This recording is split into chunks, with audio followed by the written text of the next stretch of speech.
ನಾವು ಬರಿಬೇಕಾದ್ರೆ ಜಡ್ಜ್ಮೆಂಟಲ್ಲಿ ಆಗಬಾರ್ದು. ಒಂದು ₹5 ಪೆನ್ ತಗೊಳಕ್ಕೆ ಹೋದಾಗ ನಾವು 10 ಥರದ ಪೆನ್ ಕೇಳ್ತೀವಿ ಅಂಗಡಿಲಿ. 10 ತೋರಿಸ್ರಿ, 20 ತೋರಿಸ್ರಿ, ಆ ಬಣ್ಣ ತೋರಿಸ್ರಿ.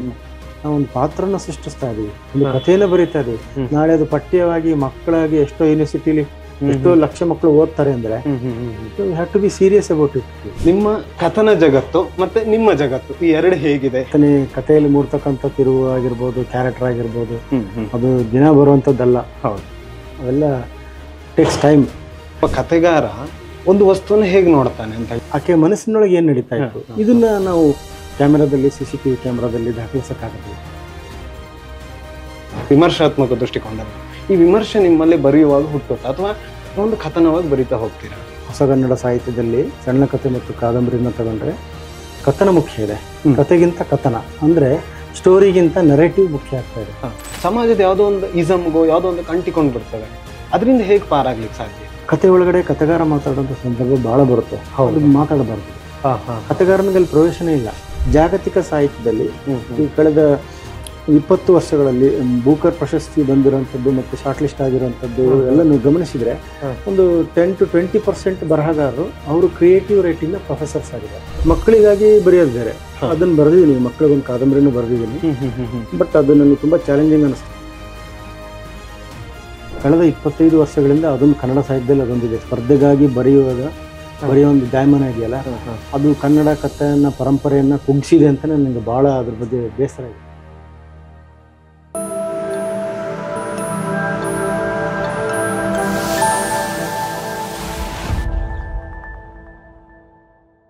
ನಮಸ್ಕಾರ.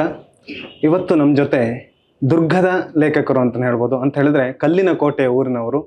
ಇವರು ಸಾಹಿತ್ಯ ಲೋಕದಲ್ಲಿ ಕಥನ ಪರಂಪರೆಯಲ್ಲಿ ಇವರು ಒಂದು ಉತ್ತಮವಾದ ಕೆಲಸವನ್ನು ಮಾಡ್ತಾ ಬಂದಿದ್ದಾರೆ, ಅಥವಾ ಕಥನಗಳನ್ನು ಬರೆಯುವುದರಲ್ಲಿ ಇವರು ನಿಸ್ಸೀಮರು ಅಂತಲೇ ಹೇಳ್ಬೋದು. ಯಾಕೆ ಇದನ್ನು ನಿಸ್ಸೀಮ ಅನ್ನೋ ಪದ ಬಳಸ್ತಿದ್ದೇನೆ ಅಂತ ಹೇಳಿದ್ರೆ ಮುಖ್ಯವಾದ ಕಾರಣ, ಇವರು ಬಹುಮಾನಗಳನ್ನು ಗೆಲ್ಲುವಂತಹ ಕಥೆಗಳನ್ನು ಬರೀತಾರೆ. ಅಂದರೆ ಕಥೆಯ ನಾಡಿಯನ್ನು ಹಿಡಿದಿದ್ದಾರೆ ಅಂತಲೇ ಹೇಳ್ಬೋದು. ಒಟ್ಟಿನಲ್ಲಿ ಈ ಕಥೆಯ ನಾಡಿಯನ್ನು ಹಿಡಿದಂತಹ HB ಇಂದ್ರಕುಮಾರ್ ಅವರು ನಮ್ಮ ಜೊತೆ ಇದ್ದಾರೆ. ಸರ್ ನಮಸ್ಕಾರ. ನಮಸ್ಕಾರ. ಕಾರ್ಯಕ್ರಮಕ್ಕೆ ಆತ್ಮೀಯ ಸ್ವಾಗತ. ಧನ್ಯವಾದಗಳು. ನಿಮ್ಮ ಕಥನ ಜಗತ್ತು ಮತ್ತೆ ನಿಮ್ಮ ಜಗತ್ತು ಈ ಎರಡು ಹೇಗಿದೆ, ಹೇಗೆ ನಡೀತಾ ಇದೆ ಎರಡು ಜಗತ್ತುಗಳು ಅಂತೇಳಿ? ಎರಡು ಜಗತ್ತು ಚೆನ್ನಾಗಿ ನಡೀತಾ ಇದೆ. ನನ್ನ ಜಗತ್ತು ಅಂತಂದ್ರೆ ನನ್ನ ಕೌಟುಂಬಿಕ ಮತ್ತೆ ನನ್ನ ಶಾಲೆ. ಹೌದಾ? ಕಥನ ಜಗತ್ತು ಅಂದ್ರೆ ಸಾಹಿತ್ಯಿಕವಾದಂಥದ್ದು. ಹೌದು, ಎರಡು ನಡೀತಾ ಇದೆ. ಎರಡು ಒಂದಕ್ಕೊಂದು ಪೂರಕವಾಗಿ ಹೋಗ್ತಾ ಇದೆ. ಅಲ್ಲ, ಒಂದು ಕಾಲ್ಪನಿಕ, ಒಂದು ವಾಸ್ತವಿಕ. ಈ ಕಾಲ್ಪನಿಕ ಕಥನ ಜಗತ್ತನ್ನ ವಾಸ್ತವಿಕವಾದಂತಹ ಈ ಬದುಕಿನ ಇದ್ರ ಜೊತೆ ಹೇಗೆ ಸಾಗಿಸ್ತಿದ್ದೀರಾ ಅಂತ ಹೇಳಿ? ಅದು ಒಂದು ಚಾಲೆಂಜೇ. ಯಾಕೆಂತಂದ್ರೆ ಈ ಕಥೆಯಲ್ಲಿ ಮೂಡ್ತಕ್ಕಂಥ ತಿರುವು ಆಗಿರ್ಬೋದು, ಕ್ಯಾರೆಕ್ಟರ್ ಆಗಿರ್ಬೋದು, ಅದು ದಿನ ಬರುವಂಥದ್ದಲ್ಲ. ಹೌದು, ಅವೆಲ್ಲ ಟೇಕ್ಸ್ ಟೈಮ್. ಬಟ್ ನಂದೇನಂತಂದ್ರೆ ಓದಿರುತ್ತಲ್ಲ, ನಮ್ಮ ಓದು ಮತ್ತು ಜೀವನಾನುಭವ, ಓಡಾಟ, ಜನರ ಜೊತೆ ಬೆರೆಯುವಂಥದ್ದು, ಬೇರೆ ಬೇರೆ ನಾಟಕ, ಸಿನಿಮಾ, ಸಂಗೀತ. ಸೊ ಇದನ್ನೆಲ್ಲ ನಿರಂತರವಾಗಿ ಮಾಡ್ತಾ ಇರೋದ್ರಿಂದ ಒಂದಷ್ಟು ಪ್ರೇರಣೆಯಲ್ಲಿ ಇರ್ತೀವಿ, ಮೋಟಿವೇಶನ್ ಡೈಲಿ ಸಿಗ್ತಾ ಇರುತ್ತೆ. ಸೊ ದಿನ ಒಂದು ಸ್ವಲ್ಪ ಟಿಪ್ಪಣಿ ಮಾಡ್ತಾ ಇರ್ತೀವಿ. ಸೊ ಯಾವ್ದಾನ ಹೀಗೆ ವರ್ಷ ಪೂರ್ತಿ ನಡೆಯುವಂಥ ಸಾಹಿತ್ಯಿಕ ಒಂದು ಕಸರತ್ನಲ್ಲಿ ಒಂದಷ್ಟು ಒಳ್ಳೆ ಔಟ್ಪುಟ್ ಬರುತ್ತೆ.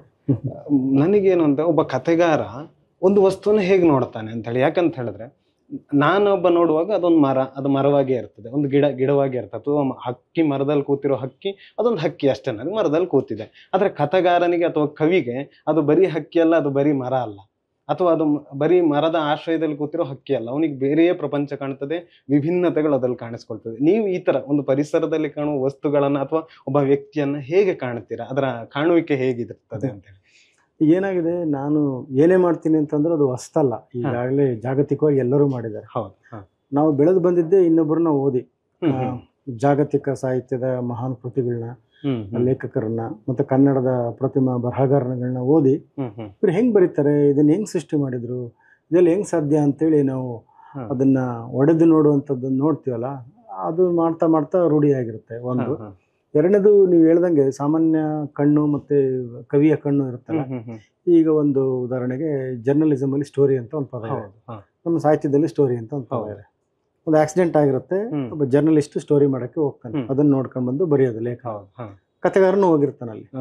ಸೊ ಅಲ್ಲಿ ಆಕ್ಸಿಡೆಂಟ್ ಆದಾಗ ಎಲ್ಲ ವಿವರಗಳನ್ನ ಕಥೆಗಾರನು ಬರೀತಾನೆ, ಜರ್ನಲಿಸ್ಟು ಬರೀತಾನೆ.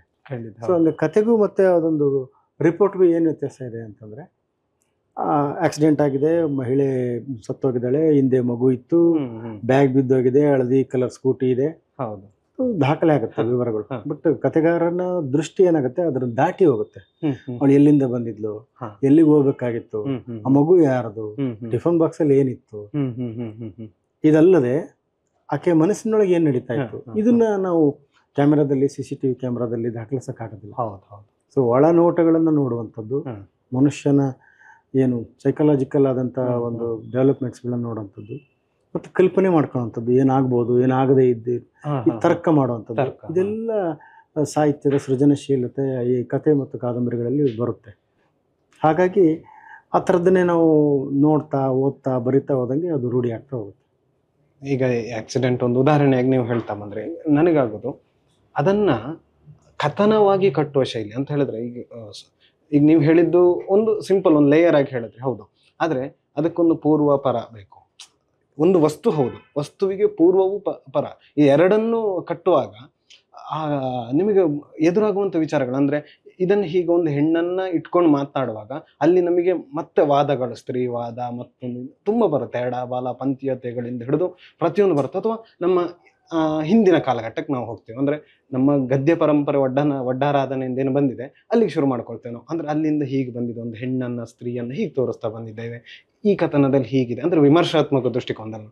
ಈ ವಿಮರ್ಶೆ ನಿಮ್ಮಲ್ಲಿ ಬರೆಯುವಾಗ ಹುಟ್ಟುತ್ತಾ ಅಥವಾ ಒಂದು ಕಥನವಾಗಿ ಬರಿತಾ ಹೋಗ್ತೀರಾ? ಈಗ ನಾವೇನು ಮಾಡ್ತೀವಿ ಅಂತಂದರೆ, ಒಂದು ನನ್ನ ಬರವಣಿಗೆ ಶೈಲಿ ಹೆಂಗಿದೆ ಅಂತಂದರೆ, ಇವತ್ತು ಹೊಸಗನ್ನಡ ಸಾಹಿತ್ಯದಲ್ಲಿ ಸಣ್ಣ ಕಥೆ ಮತ್ತು ಕಾದಂಬರಿನ ತಗೊಂಡ್ರೆ ಕಥನ ಮುಖ್ಯ ಇದೆ, ಕಥೆಗಿಂತ ಕಥನ ಅಂದರೆ ಸ್ಟೋರಿಗಿಂತ ನರೇಟಿವ್ ಮುಖ್ಯ ಆಗ್ತಾ ಇದೆ. ಅಂದರೆ ನೀವು ಏನನ್ನ ಹೇಳ್ತಾ ಇದ್ದೀರಾ, ಹೇಗೆ ಹೇಳ್ತಾ ಇದ್ದೀರಾ ಅಂತ. ಸೊ ನರೇಷನ್ನಲ್ಲಿ ಒಂದು ನರೇಟಿವ್ ಕಟ್ಕೊಳ್ತಾ ಹೋಗುತ್ತೆ, ಕಥನ, ಚಿತ್ರ, ಕಥನ ಎಲ್ಲವೂ ಕಟ್ಕೊಳ್ತಾ ಹೋಗುತ್ತೆ. ಸೊ ಆ ನರೇಟಿವ್ ಮುಖ್ಯ ಆಗಿರೋದ್ರಿಂದ ಆ ನರೇಟಿವ್ನ ನಾವು ದೈನಂದಿಕವಾಗಿ ಬರೆದು ಅಭ್ಯಾಸ ಮಾಡ್ಕೋಬೇಕಾಗುತ್ತೆ. ಯಾಕೆ ಇದನ್ನ ಹೇಳ್ತಾ ಇದ್ದೀನಿ ಅಂತಂದರೆ, ಇವತ್ತು ನೀವು ಒಂದು ಸಣ್ಣ ಕಥೆನ ಬರೀತೀರಾ, ಒಂದು ಕಾದಂಬರಿನ ಬರೀತೀರಾ, ಏನೋ ಬರೀತೀರಾ ಅಂತಂದರೆ ನೀವು ವಸ್ತು ಮುಖ್ಯ ಅಂತ ಹೇಳಿದ್ರಿ. ಹೌದು. ಈಗ ಹೊಸ ವಸ್ತು ಎಲ್ಲಿ ಸಿಗುತ್ತೆ ನಿಮಗೆ? ಎಲ್ಲದೂ ಬಳಸಿದ್ದಾರೆ, ಎಲ್ಲ ಥರದ್ದು ಬಳಕೆ ಆಗಿದೆ. ಅಥವಾ ಆಗದೆ ಇದ್ರು ಯಾವುದೋ ಜಾಗತಿಕ ಯಾವುದೋ ಒಂದು ಮೂಲೆಯಲ್ಲಿ ಯಾರೋ ಒಂದು ಪ್ರಯೋಗ ಮಾಡಿರ್ತಾರೆ, ತಕ್ಷಣಕ್ಕೆ ನಾವು ಒಂದು ಅನುಕರಣೆಯ ಒಂದು ಇದಕ್ಕೆ ಗುರಿಯಾಗ್ಬಿಡ್ತೀವಿ.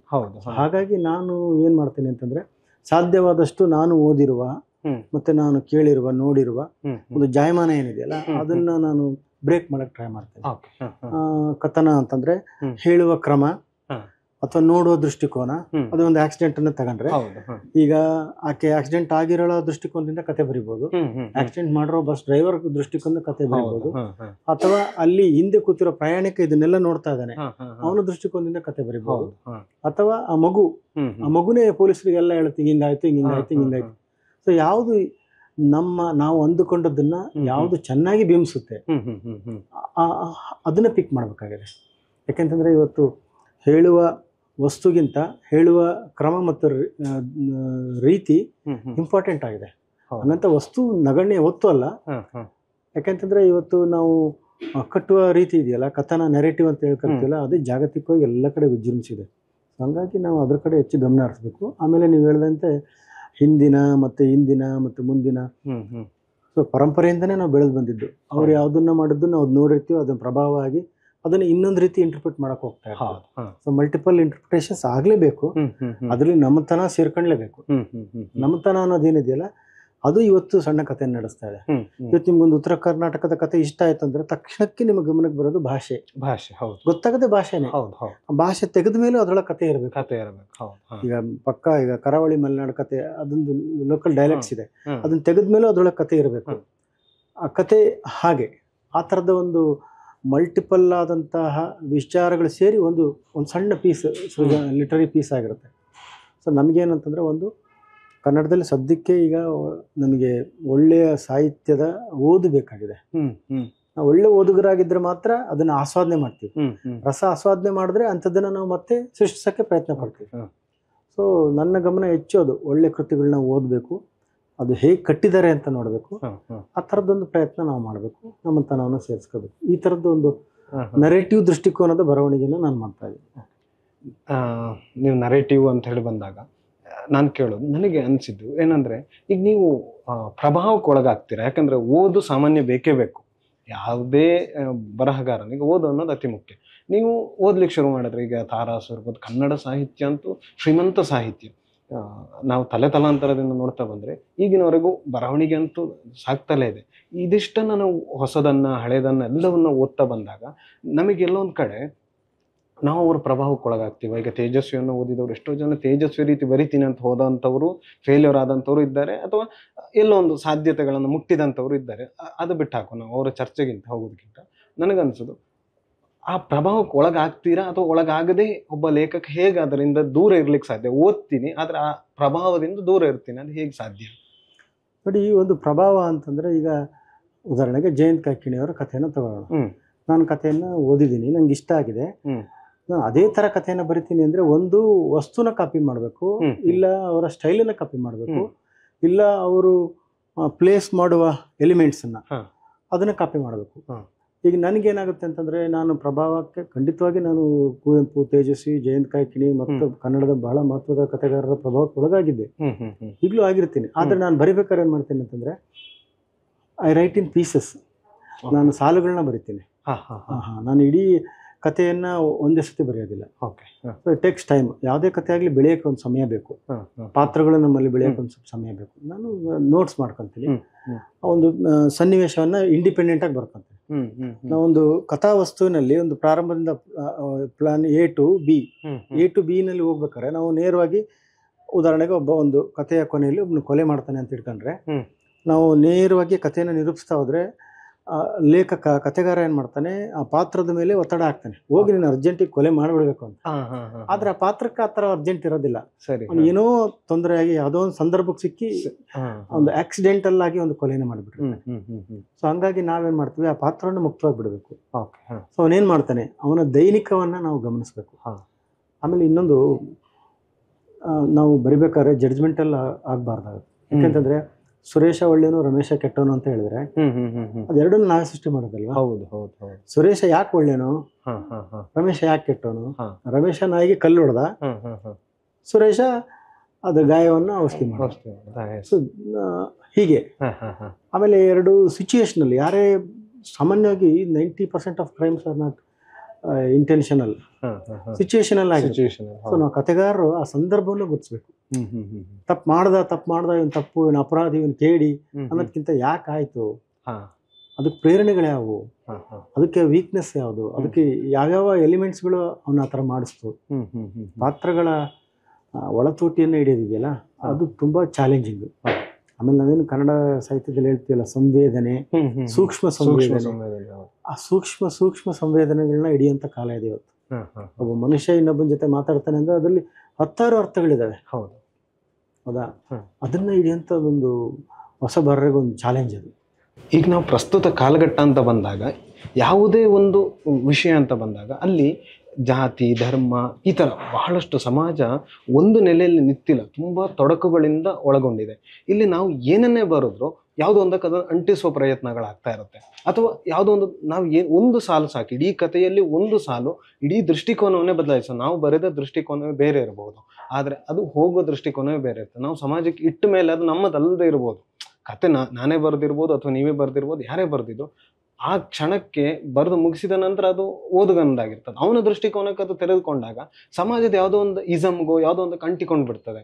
ಅದರಿಂದ ಹೇಗೆ ಪಾರಾಗ್ಲಿಕ್ಕೆ ಸಾಧ್ಯ ಇದೆ? ಅದನ್ನು ಹೇಗೆ ಪಾರಾಗುವುದು ಅನ್ನೋದಕ್ಕಿಂತನೂ ಒಂದು ಪ್ರತಿ ಕಾಲದ ಒಂದು ಕೂಗಿರುತ್ತೆ. ಪ್ರತಿ ಕಾಲದಲ್ಲೂ, ಒಂದು ಕಾಲದಲ್ಲಿ ಯಾವಾಗ ಮಹಿಳೆಯರಿಗೆ ಒಳ್ಳೆ ಸ್ಥಾನಮಾನ ಸಿಗದೇ ಇದ್ದಾಗ, ಮಹಿಳೆಯರ ಮೇಲೆ ತೊಂದರೆ ಆದಾಗ ಅದಕ್ಕೆ ಸಂಬಂಧಪಟ್ಟಂಥ ರಿಯಾಕ್ಷನರಿ ಆದಂತಹ ಕವನಗಳು ಬರುತ್ತೆ, ಕಥೆಗಳು ಬರುತ್ತೆ, ವಿಮರ್ಶೆಗಳು ಬರುತ್ತೆ. ಅದನ್ನು ಬರಿದೇ ಇದ್ರೂ ವಿಮರ್ಶೆ ಬರುತ್ತೆ, ಯಾಕೆ ಬರ್ದಿಲ್ಲ ಅಂತ, ಯಾಕೆ ಪೋಟ್ರಿ ಮಾಡಿಲ್ಲ ಅಂತ. ಸೊ ಅದು ನೆಸೆಸರಿ. ದಲಿತ ಸಂವೇದನೆ ಇರ್ಬೋದು, ಯಾವುದೇ ಸಂವೇದನೆ ಇರ್ಬೋದು, ಆಯಾ ಕಾಲಘಟ್ಟದಲ್ಲಿ ಅದು ಸುಮ್ಮನೆ ಬಂದಿರೋದಿಲ್ಲ, ಬಿಕಾಸ್ ಆಫ್ ಸಮ್ ರೀಸನ್ಸ್ ಅದು ಬಂದಿರುತ್ತೆ. ಸೊ ಅದನ್ನ ಒಬ್ಬ ಲೇಖಕ ಆಗಿರೋನು ಅವನ ದೃಷ್ಟಿಕೋನಕ್ಕೆ ತಕ್ಕಂತೆ ಬರೆದಿರ್ತಾನೆ. ಬಟ್ ಬರೆದ ಮೇಲೆ ಅದನ್ನ ಕ್ಯಾನ್ ಇಂಟರ್ಪ್ರಿಟ್ ಇನ್ ಎನಿವೇಸ್. ಅದನ್ನ ಯಾವುದೇ ಇಸಮ್ಗೆ, ಯಾವುದೇ ಒಂದು ಇದಕ್ಕೆ ಸೇರಿಸ್ಬೋದು. ಬಟ್ ನಾನು ಹೇಳೋವಂಥದ್ದು ಏನು ಅಂತಂದ್ರೆ, ನಾವು ಲೇಖಕರಾಗಿರೋಂಥವ್ರು ನಾವು ಅದನ್ನ ತೋರಿಸಬೇಕು. ಅದು ಹೇಳೋದಕ್ಕಿಂತನೂ ಆ ಇಡೀ ಸಂಕಟವನ್ನ ನಾವು ಪ್ರಸ್ತುತಪಡಿಸಿದ್ರೆ ಉಳಿದಿದ್ದು ಓದುಗರಿಗೆ ಬಿಟ್ಟಿದ್ದು. ಯಾಕೆಂತಂದ್ರೆ ದ ಬಾಯ್ಲಿಂಗ್ ಪಾಯಿಂಟ್ ಆಫ್ ಅದು ಯಾವುದು ಕುದಿಯ ಬಿಂದು, ಯಾವ್ದು ಕಾರಣ ಆಗಿರಬಹುದು, ಹಂಗೆ ನಾನು ನನ್ನ ಬರವಣಿಗೆಯಲ್ಲಿ ಏನು ಮಾಡ್ತೀನಿ ಅಂತಂದ್ರೆ, ಸಾಮಾನ್ಯವಾಗಿ ನಾನು ಈ ಥರದ ಎಲಿಮೆಂಟ್ಸ್ಗಳನ್ನ ಬೇರೆ ರೀತಿಯಲ್ಲಿ ಬರಿತೀನಿ. ನಾನು ಎಲ್ಲದನ್ನೂ ಅಪ್ರೋಚ್ ಮಾಡ್ತೀನಿ. ನನ್ನ ಕಥೆಯಲ್ಲಿ ಎಲ್ಲದೂ ಇರುತ್ತೆ. ನಾನೇನು ಮಾಡ್ತೀನಿ, ಅದನ್ನು ಪಾತ್ರದ ಮೂಲಕ ಮಾತಾಡಿಸ್ತೀನಿ. ಯಾಕೆಂತಂದ್ರೆ ಏನಾಗುತ್ತೆ, ನಮ್ಮ ಕನ್ನಡ ಸಾಹಿತ್ಯದಲ್ಲಿ, ಹೊಸ ಕನ್ನಡ ಸಾಹಿತ್ಯದಲ್ಲಿ ಕತೆ ಒಳಗಡೆ ಕತೆಗಾರ ಮಾತಾಡುವಂಥ ಸಂದರ್ಭ ಭಾಳ ಬರುತ್ತೆ. ಅದು ಮಾತಾಡಬಾರ್ದು. ಕತೆಗಾರನಿಗೆ ಅಲ್ಲಿ ಪ್ರವೇಶನೇ ಇಲ್ಲ. ಅದು ಸಿಚುಯೇಷನ್ ಮಾತಾಡಬೇಕು, ಇಲ್ಲ ಅದು ಪಾತ್ರಗಳು ಮಾತಾಡಬೇಕು, ಇಲ್ಲ ಇಡೀ ನಿರೂಪಿಸ್ತಿರ್ತಕ್ಕಂಥ ನಿರೂಪಣೆಯ ಧ್ವನಿ ಮಾತಾಡಬೇಕು. ಕತೆಗಾರ ಮಾತಾಡಿದಾಗ ಅದು ಭಾಷಣ ಆಗ್ಬಿಡುತ್ತೆ, ನಡುವೆ ಎಂಟ್ರಿ ಆ ಥರ ಸಂದರ್ಭದಲ್ಲಿ ಇವು ಬರುತ್ತೆ. ಆ ಥರ ಸಂದರ್ಭದಲ್ಲಿ ಒಂದು ಪರವಾದ ವಾದ ಬರುತ್ತೆ. ನಾವು ಕತೆಗಾರರಾದ ಯಾವ ಪರನೂ ಇರೋದಿಲ್ಲ. ನಾವು ಜೀವ ಪರ, ಮನುಷ್ಯ ಪರ, ಸತ್ಯದ ಪರ ಇರ್ತೀವಿ. ಹಾಗಾಗಿ ಅದ್ರ ಸುತ್ತ ಬರವಣಿಗೆನ ಮಾಡಬೇಕು. ಆಮೇಲೆ ವಾಚ್ಯಕ್ಕಿಂತ ಸೂಚ್ಯವಾದ ಬರವಣಿಗೆ ಮಾಡಿದಾಗ ಇಂಥ ಅಪಾಯಗಳಿಂದ ನಾವು ತಪ್ಪಿಸ್ಕೋಬಹುದು. ವಾಚ್ಯ ಬರವಣಿಗೆಯಲ್ಲಿ ನೇರವಾಗಿ ಯಾರನ್ನೇ ದೂಷಣೆ ಮಾಡೋದು, ನೇರವಾಗಿ ಒಂದು ಸಂಸ್ಥೆಯನ್ನ, ಒಂದು ರಾಜಕೀಯ ಪಕ್ಷವನ್ನ, ಒಬ್ಬ ವ್ಯಕ್ತಿಯನ್ನ ದೂಷಣೆ ಮಾಡೋದು ಇಲ್ಲ. ಯಾಕಂದ್ರೆ ನಾವು ಯಾವ ಕಾಲದ ನಮ್ಮ ಪರಂಪರೆಯಿಂದನೂ, ನಮ್ಮ ರಾಮಾಯಣ ಮಹಾಭಾರತದಿಂದನೂ multiple dimensional, multi layeral, multi narrational, ಕಥೆಯೊಳಗೆ ಕಥೆ ಇರುವಂಥದ್ದು, ಮತ್ತೆ ಪ್ರತಿಯೊಂದರಲ್ಲೂ ಒಂದು ರೂಪಕ ಉಪಮೆಗಳಿರೋಂಥದ್ದು ನಮ್ಮ ಜಾನಪದದಲ್ಲಂತೂ ನಿಮಗೆ ಸಾಕಷ್ಟು ಸಿಗುತ್ತೆ. ಸೊ ಅಂಥದ್ದೆಲ್ಲ ಬ್ಯಾಕ್ಗ್ರೌಂಡಿಂದ ಬಂದಾಗ ನಾವು ಬಿಡು ಬೀಸಾದ ಹೇಳಿಕೆ ಇರುವಂಥ ಬರವಣಿಗೆನ ಮಾಡುವಂಥದ್ದು, ಯಾವುದೇ ಒಬ್ಬರು ಪರವಾಗಿ ಲೇಖಕನ ವೈಯಕ್ತಿಕ ದೃಷ್ಟಿಕೋನದಿಂದ ಬರೆಯುವಂಥದ್ದು ಅವಶ್ಯಕತೆ ಇಲ್ಲ. ಅದು ಬರೀಲಬಾರ್ದು, ಅದು ಕಥೆ ಕಾದಂಬರಿಲಿ ಸೂಕ್ತ ಅಲ್ಲ ಅನಿಸುತ್ತೆ. ಆ ಥರ ಬರವಣಿಗೆ ಮಾಡಬಾರ್ದು. ಯಾಕಂದ್ರೆ ನಮಗೆ ನೋಡ್ರಿ, ಕಥೆ ಕಾದಂಬರಿ ಅನ್ನ ಹಿಡ್ಕೊಂಡ್ರೆ ಫಿಕ್ಷನ್ ಫಾರ್ಮ್. ಫಿಕ್ಷನ್ ಅಂದ್ರೆ ಕಾಲ್ಪನಿಕ, ಅದ್ರಲ್ಲಿ ಕಲ್ಪನೆ ಇರುತ್ತೆ. ಇದೊಂದು ಆರ್ಟ್ ಫಾರ್ಮ್, ಅದ್ರಲ್ಲಿ ಕಲೆ ಇರುತ್ತೆ. ಆಮೇಲೆ ಇದು ಭಾಷೆ ಮಾಧ್ಯಮದ ಮೂಲಕ ಬರಿತೀವಿ. ಸೊ ಒಳ್ಳೆ ಭಾಷೆ ಇದ್ದು, ಒಳ್ಳೆ ಅದಕ್ಕೊಂದು ಕಲ್ಪನೆ ಮೆರುಗು ಬಂದ್ಬಿಟ್ಟು ಅದ್ರಲ್ಲಿ ಕಲಾತ್ಮಕವಾದ ಅಂಶಗಳನ್ನ ಒಳಗೊಂಡ್ರೆ ಮತ್ತೆ ಇವು ಯಾವನ್ನ ನಾವು ಮಾಡೋಂಥ ಅವಶ್ಯಕತೆನೇ ಇರಲ್ಲ. ಆಮೇಲೆ ನಾವೇನು ಹೇಳಿದ್ವಲ್ಲ, ಈ ಕಾಂಟ್ರವರ್ಷಿಯಲ್ ಆಗುವಂತಹ ಎಲಿಮೆಂಟ್ಸ್ಗಳು ಎಲ್ಲದ್ರಲ್ಲೂ ಇದೆ. ಹೌದು, ಅದು ಎಲಿಮೆಂಟ್ಸ್ ಇಲ್ಲದೆ ಇರೋದಿಲ್ಲ. ಒಂದು ಮೊಟ್ಟೆ ಬಿತ್ತು ಅಂದ್ರೂ ಅದನ್ನು ಕಾಂಟ್ರವರ್ಸಿ ಮಾಡ್ಬೋದು.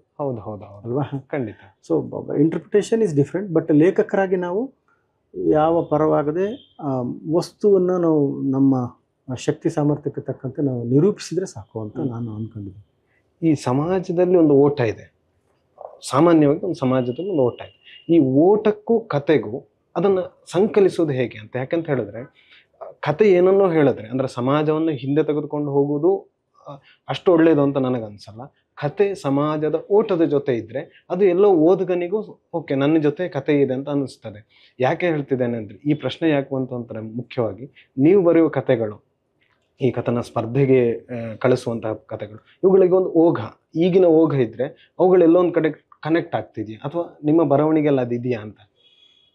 ಒಂದು ಮೊದಲನೇದು, ನಾನು ಸ್ಪರ್ಧೆಗೆ ಯಾವುದೇ ಕಥೆಗಳನ್ನ ಬರೆಯೋದಿಲ್ಲ.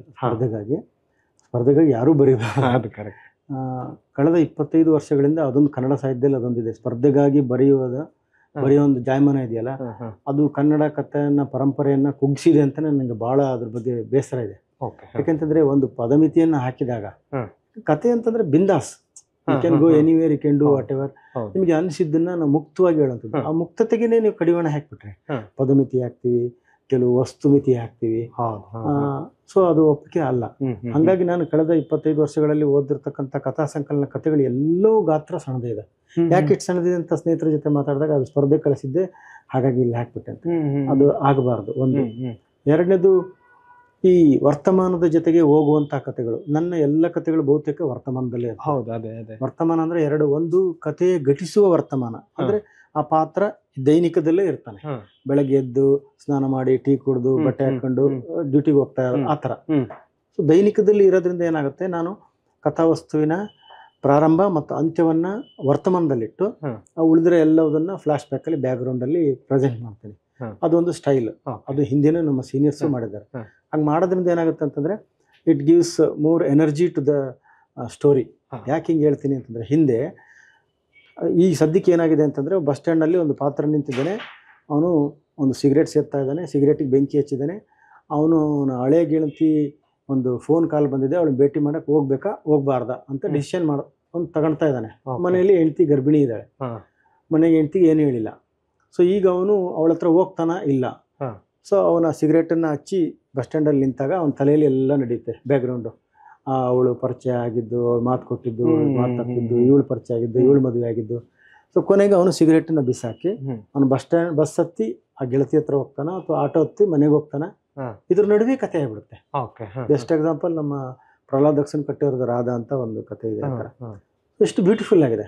ಅಂದ್ರೆ ನಾವು ಕಥಾ ವಸ್ತುವನ್ನ ಎಷ್ಟು ಸಣ್ಣ ತಗಂತೀವೋ ಅದ್ರೊಳಗಡೆಗೆ ನಮ್ಗೆ ಹೇಳುವಂತ ಅವಕಾಶ ಬಹಳ ಇರುತ್ತೆ. ಯು ಕ್ಯಾನ್ ಆಡ್ ತಂತ್ರಗಳನ್ನು ಬಳಸ್ಬೋದು ಅಲ್ಲಿ ತುಂಬಾ ಶಕ್ತಿ ಇರುತ್ತೆ. ನಾವು ಕಥಾವಸ್ತುನೇ ದೊಡ್ಡ ತಗೊಂಡಾಗ ಮುಖ್ಯ ಪಾತ್ರ ಪ್ರೈಮರಿ ಸ್ಕೂಲ್ ಓದಿದ್ದು, ಹೈಸ್ಕೂಲ್ ಓದಿದ್ದು, ಕಾಲೇಜ್ ಓದಿದ್ದು ಎಲ್ಲ ಹೇಳ್ಕಂತ ಬಂದ್ರೆ ಇವತ್ತು ಆತರ ಕಥೆಗಳನ್ನ ಯಾರು ಹಿಂದೆ ಬರಿತಾ ಇದ್ರು. ಹಿಂದೆ ನಾನು ಬರೆದಿದ್ದೀನಿ ತುಂಬಾ ಎಲ್ಲ ಹೇಳ್ಕಂತ. ಈಗ ಆ ಥರದ್ದಿಲ್ಲ. ವರ್ತಮಾನದಲ್ಲೇ ಶುರುವಾಗಿ ವರ್ತಮಾನದಲ್ಲೇ ಮುಗಿಯುವಂತ ಕಥೆಗಳಿದಾವೆ ವಸ್ತುಗೆ ಸಂಬಂಧಪಟ್ಟಂತೆ.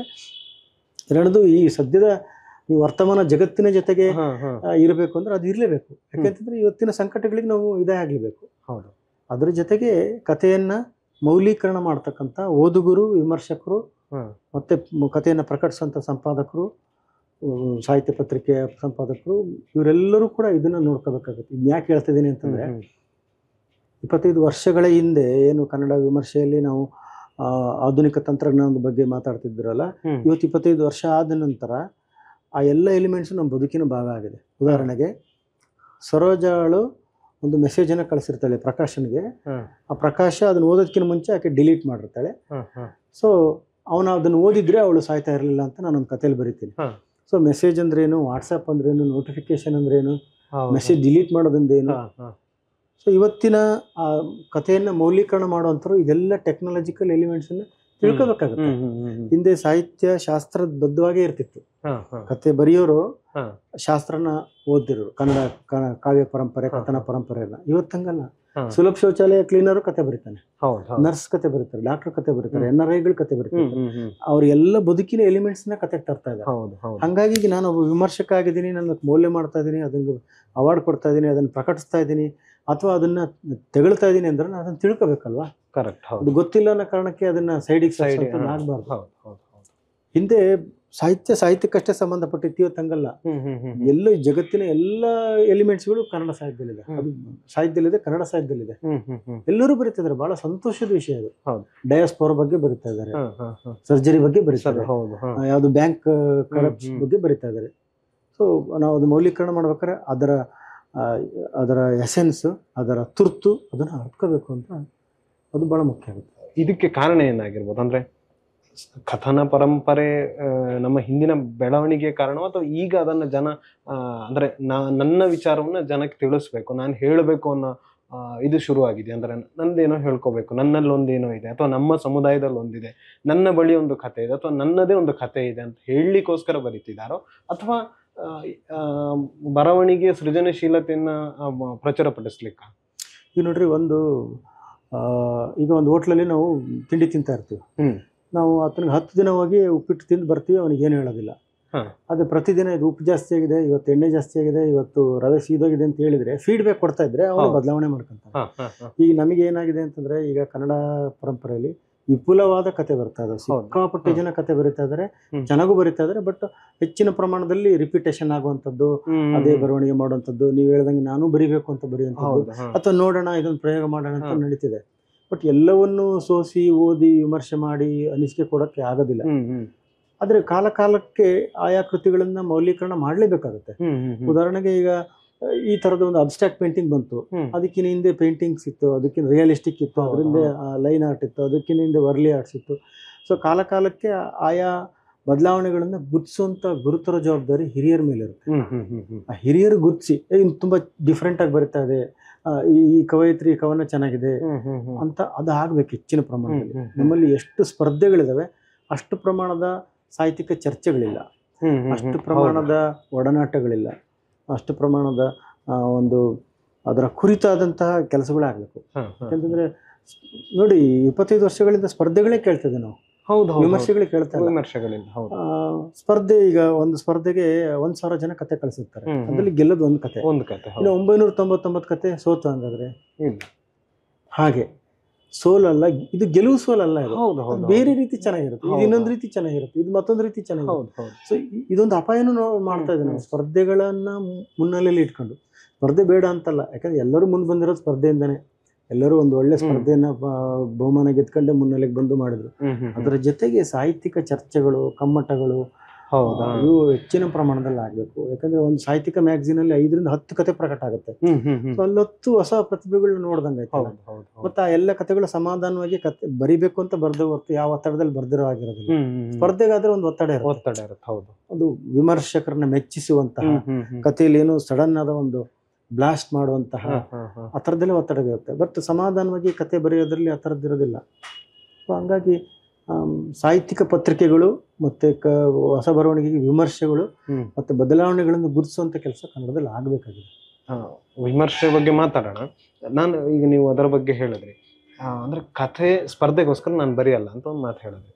ಈ ಹಾಗಾದ್ರೆ ಕಥೆಗಳನ್ನ ಸ್ಪರ್ಧೆಗೋಸ್ಕರ ಬರೆಯುವಾಗ ಇರುವ ತೊಡಕುಗಳು ಅಂತಾನೆ ಹೇಳ್ಬೋದು ನನಗಂದ್ರೆ ನಾವು ಏನೋ ಮಾಡಬೇಕು ಅಥವಾ ಇದನ್ನ ಹೀಗೆ ಚೌಕಟ್ಟಿಗೆ ತರುವ ಒಂದು ಪ್ರಯತ್ನ ನಡೀತದ ಎಲ್ಲೋ ಒಂದ್ ಕಡೆ. ಈಗ ಯುಗಾದಿ ಕಥಾ ಸ್ಪರ್ಧೆನೋ ಅಥವಾ ಯಾವುದೋ ಒಂದು ಸಂಸ್ಥೆ ನಡೆಸುವಂತ ಕಥಾ ಸ್ಪರ್ಧೆಗಳು ಇದರ ಬಂದಾಗ ಆ ಸಂಸ್ಥೆಯನ್ನ ಮನಸ್ಥಿತಿ ಇರ್ತದ, ಅಥವಾ ಸಂಭ್ರಮ ಅಂದ್ರೆ ಯುಗಾದಿ ಅಂತ ಸಂಕ್ರಾಂತಿ ಯುಗಾದಿನೋ ಅಥವಾ ದೀಪಾವಳಿ ಕಥಾ ಸ್ಪರ್ಧೆಗಳು ಈ ತರ ಬಂದಾಗ ಆ ಸಾಂದರ್ಭಿಕ ಕ್ಷಣಗಳು ಸಹ ಕೆಲಸ ಮಾಡ್ತಾವ, ಅಥವಾ ನಾನೊಂದು ಕತೆ ಅಂತ ಪ್ರೆಸೆಂಟ್ ಮಾಡುವ ರೀತಿ ಇರ್ತದೆ. ಹೇಗಿರ್ತದೆ ಅಂದ್ರೆ ನಿಮ್ಮ ಅನುಭವದಲ್ಲಿ? ಯಾಕಂದ್ರೆ ನೀವು ಒಂದೇ 2 ಬಾರಿ ಬುಕ್ ಬ್ರಹ್ಮದ ಕಥಾ ಸ್ಪರ್ಧೆಯಲ್ಲೇ ವಿಜೇತರು, ಅದಲ್ಲದೆ ಬಹುತೇಕ ಕಥಾ ಸ್ಪರ್ಧೆಗಳಲ್ಲಿ ನೀವು ಪ್ರಥಮ ಬಹುಮಾನಕ್ಕೆ ಭಾಜನರಾದವರು. ಹಾಗಾಗಿ ನಾನು ಕೇಳ್ತಿರೋದು ಅಂದ್ರೆ ಕಥನ ಕಟ್ಟುವ ಕ್ರಮ ಸ್ಪರ್ಧೆಗೆ.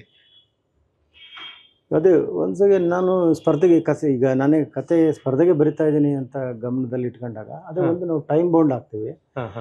ಯಾವುದೇ ಆಗ್ಲಿ ಆ ಟೈಮಿಗೆ ಬರೋದಿಲ್ಲ. ನಾನು ಹೇಳ್ತೀನಲ್ಲ, ನಾನೊಂದು ಕಾದಂಬರಿ ಬರೆದ ಎತ್ತರ ಅಂತಂದ್ರೆ ಅದು 1 ತಿಂಗಳು 2 ತಿಂಗಳದಲ್ಲ, ಒಂದು 365 ದಿನದ ಒಂದು ಓದು ಬರವಣಿಗೆ ಚರ್ಚೆಯ ಒಂದು ಔಟ್ಪುಟ್. ಅದು ಔಟ್ಪುಟ್. ಕಥೆನೂ ಅಷ್ಟೇ, ನಾನು ಯಾವ ಕಥೆನೂ ಸ್ಪರ್ಧೆಗೋಸ್ಕರ ಕೂತು ಬರ್ದಿಲ್ಲ. ಆಮೇಲೆ ಈ ಕತೆಗೆ ಪ್ರಥಮ ಬಹುಮಾನ ಬಂದಿರೋದು ಕಳೆದ 3-4 ಕಡೆಗೆ ಫೇಲ್ ಆಗಿರ್ಬೋದು, ಅಥವಾ ಅದನ್ನ ಯಾವ್ದೋ ಪತ್ರಿಕೆ ಪ್ರಕಟಣೆನೇ ಮಾಡೋದಿಲ್ಲ ಅಂತ ಅಂದಿರ್ಬೋದು.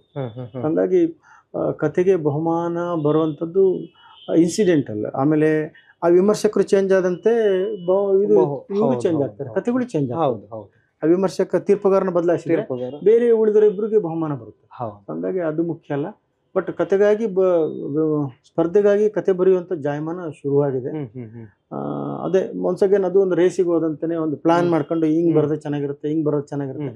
ಇದ್ರಲ್ಲಿ ಮುಖ್ಯವಾಗಿ ಬರ್ನಿಂಗ್ ಮತ್ತು ಸೋಷಿಯಲ್ ಇಶ್ಯೂಸ್ನ ಜಾಸ್ತಿ ಕಾನ್ಸಂಟ್ರೇಟ್ ಮಾಡ್ತಾ ಇದ್ದಾರೆ.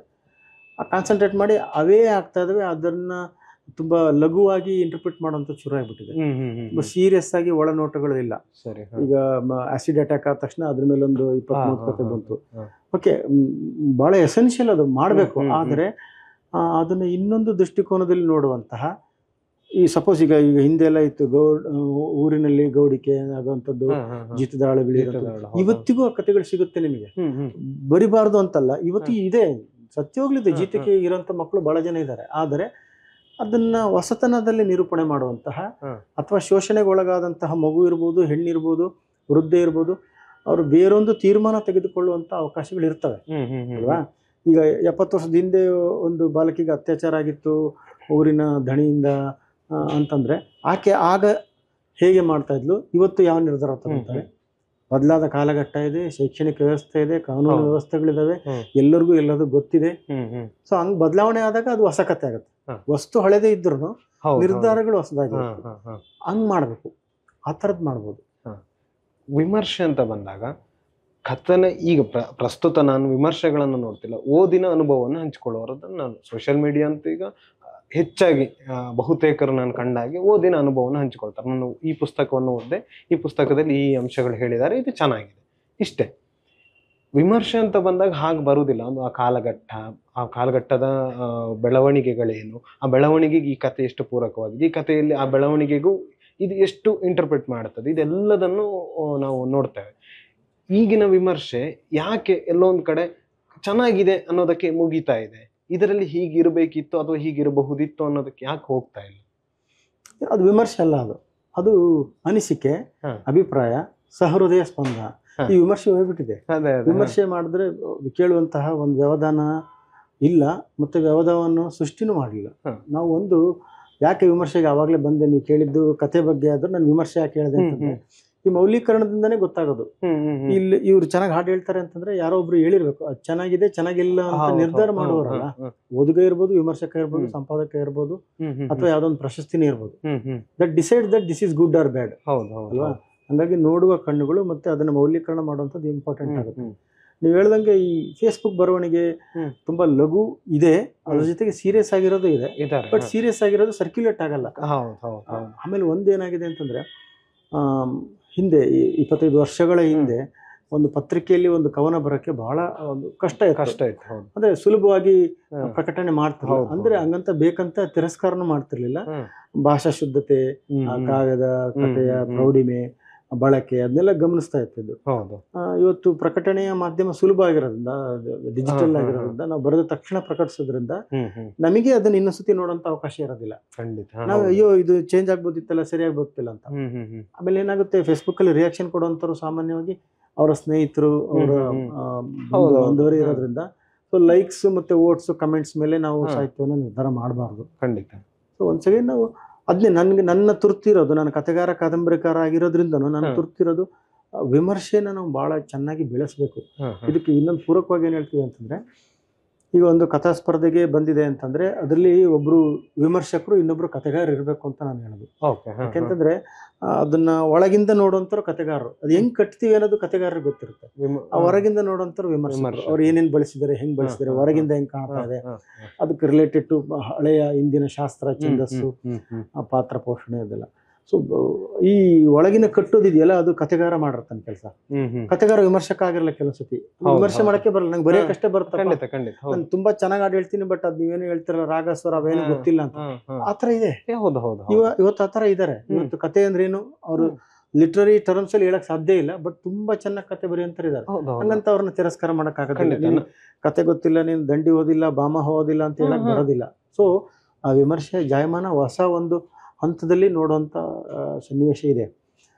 ಅದ್ರ ಜೊತೆಗೆ ಅದೇ ನಾನು ಹೇಳಿದ್ನಲ್ಲ, ಸೃಜನಶೀಲತೆಯನ್ನು ಗಮನಿಸಬೇಕು. ಇವತ್ತು ನಾನು ಅದನ್ನ ಬಹಳ ಸೀರಿಯಸ್ ಆಗಿ ನೋಡ್ತಾ ಇದ್ದೀನಿ. ಒಂದು ಕಥೆಯಲ್ಲಿ ಕ್ರಿಯೇಟಿವ್ ಆಗಿ ಏನನ್ನ ಮಾಡಿದ್ದಾರೆ ಅಂತ ಮುಖ್ಯ. ಯಾಕಂದ್ರೆ ಇಟ್ಸ್ ಕ್ರಿಯೇಟಿವ್ ಔಟ್ಪುಟ್, ಅದು ಸೃಜನಶೀಲವಾದಂಥ ಒಂದು ಬರವಣಿಗೆ. ಅದು ಕತೆ ಅಂತಂದ್ರೆ ಏನೋ ಒಂದನ್ನು ಹೇಳೋಂಥದ್ದಲ್ಲ, ಅದನ್ನ ಹೆಂಗೆ ಕಟ್ಟಿದ್ದಾರೆ, ಪಾತ್ರ ಪೋಷಣೆ ಹೆಂಗ್ ಮಾಡಿದ್ದಾರೆ, ತಿರುವುಗಳು ಹೆಂಗ್ ಬಂದಿದ್ದಾವೆ, ಪರಿಣಾಮ ಹೆಂಗ್ ಬಂದಿದೆ, ಆ ಪರಿಣಾಮವನ್ನು ತರಕ್ಕೋಸ್ಕರ ಇವರು ಯಾವ ಬದಲಾವಣೆ ಮಾಡಿದ್ದಾರೆ. ನಾವೊಂದು ಪಾತ್ರದ ಹೆಸರಿನಿಂದ ಹಿಡಿದು, ಅವರು ಕೂತಿರುವ ಒಂದು ನದಿ ಹೆಸರಿನಿಂದ ಹಿಡಿದು, ಆಕೆಯ whatever everything adds to that. So creative, ಈ ಕ್ರಿಯೇಟಿವ್ ಯಾಕೆ ಹೇಳ್ತಿದ್ದೀನಿ ಅಂತಂದ್ರೆ, ಜಾಗತಿಕ ಸಾಹಿತ್ಯದಲ್ಲಿ ಈ ಕಳೆದ 20 ವರ್ಷಗಳಲ್ಲಿ ಬೂಕರ್ ಪ್ರಶಸ್ತಿ ಬಂದಿರೋಂಥದ್ದು ಮತ್ತೆ ಶಾರ್ಟ್ ಲಿಸ್ಟ್ ಆಗಿರೋಂಥದ್ದು ಎಲ್ಲ ನೀವು ಗಮನಿಸಿದ್ರೆ ಒಂದು 10 to 20% ಬರಹಗಾರರು ಅವರು ಕ್ರಿಯೇಟಿವ್ ರೈಟಿಂಗ್ ನ ಪ್ರೊಫೆಸರ್ಸ್ ಆಗಿದ್ದಾರೆ. ಸೃಜನಶೀಲ ಸಾಹಿತ್ಯವನ್ನ ಬೋಧಿಸುವಂತ ಬೋಧಕರಾಗಿದ್ದಾರೆ.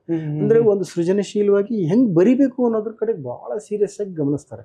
ಅದಕ್ಕೆ ಬಹಳ ಬ್ಯೂಟಿಫುಲ್ ಆದ ಔಟ್ಪುಟ್ ಅನ್ನು ನಾವು ಜಾಗತಿಕವಾಗಿ ನೋಡ್ಬೋದು. ಅದೇ ಕನ್ನಡದಲ್ಲಿ ಬರ್ಲಿ ಅಂತ, ಇನ್ನೂ ಚೆನ್ನಾಗಿ ಬರ್ಲಿ ಅಂತ ನಾನು ಅಪೇಕ್ಷೆ ಮಾಡ್ತೀನಿ. ಯಾಕೆಂತಂದ್ರೆ ಯಾವುದನ್ನೇ ನಾವು ಒಂದ್ಸತಿ ಓದಿದ ತಕ್ಷಣ ಅದು ನಮಗೆ ಅರ್ಥ ಆಗ್ಬಿಟ್ರೆ ಆಮೇಲೆ ಅದು ಉಳಿಯೋದಿಲ್ಲ. ಪದೇ ಪದೇ ಓದಿದಾಗ ಬೇರೆ ಬೇರೆ ಬಣ್ಣ, ಬೇರೆ ಬೇರೆ ಅರ್ಥ ಬಿಡ್ಕೊಂತ ಇರುತ್ತೆ. ಸಾಹಿತ್ಯನೇ ಹಂಗಲ್ಲ, ಕಾಲ ಕಾಲಕ್ಕೂ ಅದು ಬೇರೆ ಬೇರೆ. ನಮ್ಮ ಮಲೆಗಳಲ್ಲಿ ಮದುಮಗಳು ಹೈಸ್ಕೂಲ್ ಇದ್ದಾಗ ಓದಾಗ ಬೇರೆ, ನಾವು ಮದುವೆ ಆದ್ಮೇಲೆ ಓದಾಗ ಬೇರೆ, ನಮ್ಮ ವಯಸ್ಸು ಅಂತಿಮ ವಯಸ್ಸಿನಲ್ಲಿ ಓದಾಗ ಬೇರೆ ಬೇರೆ ಅನ್ಸುತ್ತೆ. ಸೊ ಆ ಒಂದು ಸಾಹಿತ್ಯ ಕೃತಿಗೆ ಆ ಶಕ್ತಿ ಇರಬೇಕು. ಅದೆಲ್ಲ ಯಾವಾಗ ಬರುತ್ತೆ ಅಂತಂದ್ರೆ ನಾವು ಅದನ್ನ ಪ್ರೀತಿಯಿಂದ ನೋಡಿದಾಗ, ಅದು ಹೇಳ್ದಲ್ಲ, ಈಗ ಸೃಜನಶೀಲವಾಗಿ ನಾವು ಇನ್ನೂ ಚೆನ್ನಾಗಿ ಆಗುವ ಅವಶ್ಯಕತೆ ಇದೆ ಅಂತ. ಇನ್ನೊಂದು ನನಗೆ ಅಂತ ಹೇಳಿದ್ರೆ, ಈಗ ನೀವು ಹೇಳಿದ್ರಿ ಮಲೆಗಳಲ್ಲಿ ಮದುಮಗಳು ಓದಿದಾಗ ಈ ಇದು ಕಾದಂಬರಿ ಆಗುವ ರೀತಿ, ಈಗಿನ ಕಾದಂಬರಿ ಕಟ್ಟುವ ರೀತಿ. ಯಾಕಂತ ಹೇಳಿದ್ರೆ ನೀವು ಕಥನದಲ್ಲಿ ನೀವು ಹೆಚ್ಚು ಕೃಷಿ ಮಾಡಿದ್ರಿ ಆರಂಭದಲ್ಲಿ, ಅದಾದ ನಂತರ ಕಾದಂಬರಿ ಕೃಷಿ ಮಾಡಿದ್ರಿ. ಕಥನವನ್ನ ಮುಂದುವರಿಸುವ ಪ್ರಕ್ರಿಯೆ ಕಾದಂಬರಿ ಆಗಿರ್ತದೆ. ಅಂದ್ರೆ ನೀಳ್ಗಾತೆಯಾಗಿ ಅಥವಾ ಉದ್ದವ ಅದನ್ನ ಇನ್ನಷ್ಟು ಅದಕ್ಕೆ ಪೋಷಣೆಗಳನ್ನ ಕೊಟ್ಟು ಬರೆಯೋಣ. ನಿಮಗೆ ಕಾದಂಬರಿ ಬರೆಯುವಾಗ ಇಲ್ಲ ಇದಿಲ್ಲಿಗೆ ನೀವು ಮುಗಿಸ್ಬೋದು, ಇದ್ರ ವಿಷಯ ವಸ್ತು ಇಷ್ಟೇ ಅಂತ ಯಾವತ್ತು ಅನಿಸ್ಲಿಲ್ಲ, ಅಥವಾ ಅದನ್ನ ಕಾದಂಬರಿಯ ವಿಷಯ ವಸ್ತುವೇ ಇದು ಅಂತ ಹೇಳಿ ಆಯ್ಕೆ ಮಾಡ್ಕೊಳ್ತಾರಲ್ಲ, ಕಥನದ ವಿಷಯ ವಸ್ತುವನ್ನೇ ಕಾದಂಬರಿಯಾಗಿ ಮುಂದೆ ಬೆಳೆಸಿದ್ದ? ಒಳ್ಳೆ ಪ್ರಶ್ನೆ ಕೇಳಿದ್ರಿ. ನಾನು ಬಹಳ ಸತಿ ಯೋಚನೆ ಮಾಡೋದು, ನಾನು ಪ್ರಕಾರ ರಹಿತವಾಗಿ ಬರಿತೀನಿ. ನಾನು ಬರಿಬೇಕಾದ್ರೆ ನಾನು ಇದು ಕತೆ, ಕಾದಂಬರಿ, ಕಾವ್ಯ, ನಾಟಕ ಏನು ಗೊತ್ತಿಲ್ಲ, ನನಗೆ ಅನಿಸಿದ್ದನ್ನ ತಕ್ಷಣ ಬರಿತೀನಿ. ಕ್ರಿಯೇಟಿವ್ ಔಟ್ ಬರ್ಸ್ಟ್ ಅಂತ ಕರಿತೀವಿ. ತಕ್ಷಣ ಬಂದ್ಬಿಡುತ್ತೆ. ನಮ್ಗೆ ಏನು ಪ್ರಕಾರವಾಗಿ ಬಂದಿರಲ್ಲ, ಕಥೆಯಾಗಿ ಬಂದಿರಲ್ಲ, ಅದು ಅನಿಸುತ್ತೆ. ಬಸ್ ಸ್ಟ್ಯಾಂಡ್ ಎದುರಿಗೆ ಬಾಳೆಹಣ್ಣು ಮಾಡ್ತಾ ಇರತಕ್ಕಂಥ ಅಜ್ಜಿ ಮೇಲೆ ಗೋಡೆ ಬಿದ್ದ್ಬಿಡುತ್ತೆ. ಏನ್ ಅನ್ಸುತ್ತೆ ನಿಮ್ಗೆ? ಒಂದು ಸೆನ್ಸಿಟಿವ್ ಆದಂಥ ಒಂದು ರಿಯಾಕ್ಷನ್ ಬರುತ್ತೆ, ಹಾ. ಛೇ ಪಾಪ ಅಂತ. ಆಮೇಲೆ ಅದನ್ನು ಬರಿತೀವಿ. ಅದು ಕೆಲವು ಸತಿ ಫ್ಲವರಿ ಆಗಿ ಅದಕ್ಕೆ ಕಾವ್ಯಾತ್ಮಕವಾಗಿ ಅದು ಬೇರೆ ಒಂದು ರೂಪ ಪಡ್ಕೊಳ್ಳುತ್ತೆ. ನಾವು ಪೂರ್ವ ನಿರ್ಧಾರಿತವಾಗಿ ಒಂದು ಪೇಪರ್ ತಗೊಂಡು ನಾನು ಕತೆ ಬರಿತೀನಿ ಅಂದಾಗ ಕತೆ ಇರೋದಿಲ್ಲ, ನಾವು ಕಾದಂಬರಿ ಬರಿತೀವಿ ಇರೋದಿಲ್ಲ ಅದು. ಸೊ ಆಮೇಲೆ ಇನ್ನೊಂದು ಕನ್ನಡದಲ್ಲಿ ಅಥವಾ ಜಾಗತಿಕ ಸಾಹಿತ್ಯದಲ್ಲಿ ನಾವು ಫಾರ್ಮ್ಯಾಟ್ಗಳನ್ನು ಜಾಸ್ತಿ ಅದಕ್ಕೆ ಒಗ್ಗಿ ಬರೆಯುವಂಥದ್ದೇನು ಅನಿವಾರ್ಯತೆ ಇರಲ್ಲ. ನಾವು ಮುಕ್ತವಾಗಿ ಬರಿಬೇಕು. ಆ ಫಾರ್ಮ್ಯಾಟನ್ನು ಆ ಬರವಣಿಗೆ ಕಂಡುಕೊಳ್ಳುತ್ತೆ. ನಾನು ನನ್ನ ಬಹುತೇಕ ಬರವಣಿಗೆ ಈಗ ಹೆಂಗಿದೆ ಅಂತಂದ್ರೆ, ನನ್ನ ಪ್ರವೇಶ ಅದ್ರಲ್ಲಿ ಕಡಿಮೆ ಇರುತ್ತೆ. ಅಲ್ಲಿ ಬರೆದಿರುವಂತ ಪಾತ್ರ, ಸೃಷ್ಟಿಯಾಗಿರುವಂತ ಸನ್ನಿವೇಶ, ಅದಿರುವಂತ ಒಂದು ಸೆಟ್ಟಿಂಗ್ ಏನಿರುತ್ತಲ್ಲ ಅದು ನಿರ್ಧಾರ ಮಾಡುತ್ತೆ. ಒಂದು ಹಂತದಲ್ಲಿ ನಾವು ಬರಹಗಾರರು ಹೆಲ್ಪ್ಲೆಸ್ ಆಗ್ಬೇಕಾಗುತ್ತೆ. ಇಲ್ಲ ನಾನೇ ನಿರ್ದೇಶನ ಮಾಡ್ತೀನಿ, ನಾನೇ ಇವನನ್ನ ಮದುವೆ ಮಾಡಿಸ್ತೀನಿ, ಇವಂದು ಹಿಂಗ್ ಮಾಡಿಸ್ತೀನಿ, ಅದು ನಮ್ಮ ಕೈಲಿರಲ್ಲ. ಹಾಗಾಗಿ ಕಥೆನ ನಾನು ಎಂಡ್ ಮಾಡೋದಿಲ್ಲ.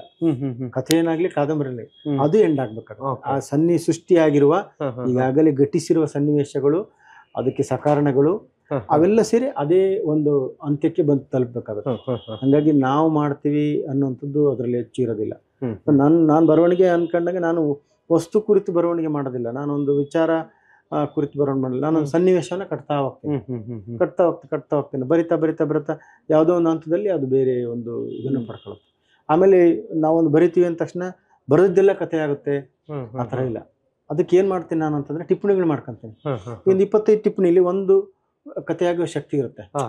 ಟಿಪ್ಪಣಿ ಮಾಡಿಬಿಟ್ಟಾಗ ಏನಂತೆ ಅದು ಮೈಂಡಲ್ಲಿ ಬೆಳೀತಾ ಇರುತ್ತೆ, ಅದಕ್ಕೆ ಶಕ್ತಿ ಇರುತ್ತೆ. ಇದಕ್ಕೆ ಒಬ್ಬ ಪಾಶ್ಚಾತ್ಯ ಲೇಖಕೊಬ್ಬನು ಹೇಳ್ತಾನೆ, ನಾನು ಭಾಳಷ್ಟು ಟಿಪ್ಪಣಿಗಳನ್ನ ಮಾಡ್ತೀನಿ, ಅದರಲ್ಲಿ ಯಾವುದರಲ್ಲಿ ಕಥನ ಅನ್ನೋದು ಬೆಳೀತಾ ಇರುತ್ತೋ ಅದನ್ನು ನಾನು ಒಂದು ಕಾದಂಬರಿಯಾಗಿ ಮಾಡ್ತೀನಿ ಅಂತೇಳಿ. ಹಾಗಾಗಿ ನಾವು ಅತಿ ಹೆಚ್ಚು ಬರವಣಿಗೆನ ಮಾಡಬೇಕು. ಹೆಂಗೆ ಅಂತಂದ್ರೆ, ನಾವು ಯಾವ ಕಾಲಘಟ್ಟದಲ್ಲಿ ಬಂದು ನಿಂತಿದ್ದೀವಿ ಅಂದರೆ, ನಾನೇನೋ ಒಂದು ಕತೆ ವಸ್ತು ನಿಮ್ಗೆ ಹೇಳಿದೆ ಅಂದ್ರೆ, ಸರ್ ಇದಾಗಲೇ ಎಲ್ಲ ಬಂದ್ಬಿಟ್ಟಿದೆ, ಪ್ರಕಟ ಆಗಿಬಿಟ್ಟಿದೆ, ಈ ಥರದ ಮೊನ್ನೆ ಒಂದು ಸಿನಿಮಾ ನೋಡಿದೆ, ನಾಟಕದಲ್ಲಿ ಹಿಂಗೆ ಮಾಡಿದ್ರು, ನಾವೇನು ಮಾಡಿದ್ವಿ, ನಾವು ಏನಾಗ್ಬಿಟ್ಟಿದೆ ಈಗ ಅನಿವಾರ್ಯ ಅಂದರೆ ನಾವು ಆಯ್ಕೆದಾರರು, ವಿ ಆರ್ ದ ಸೆಲೆಕ್ಟರ್ಸ್.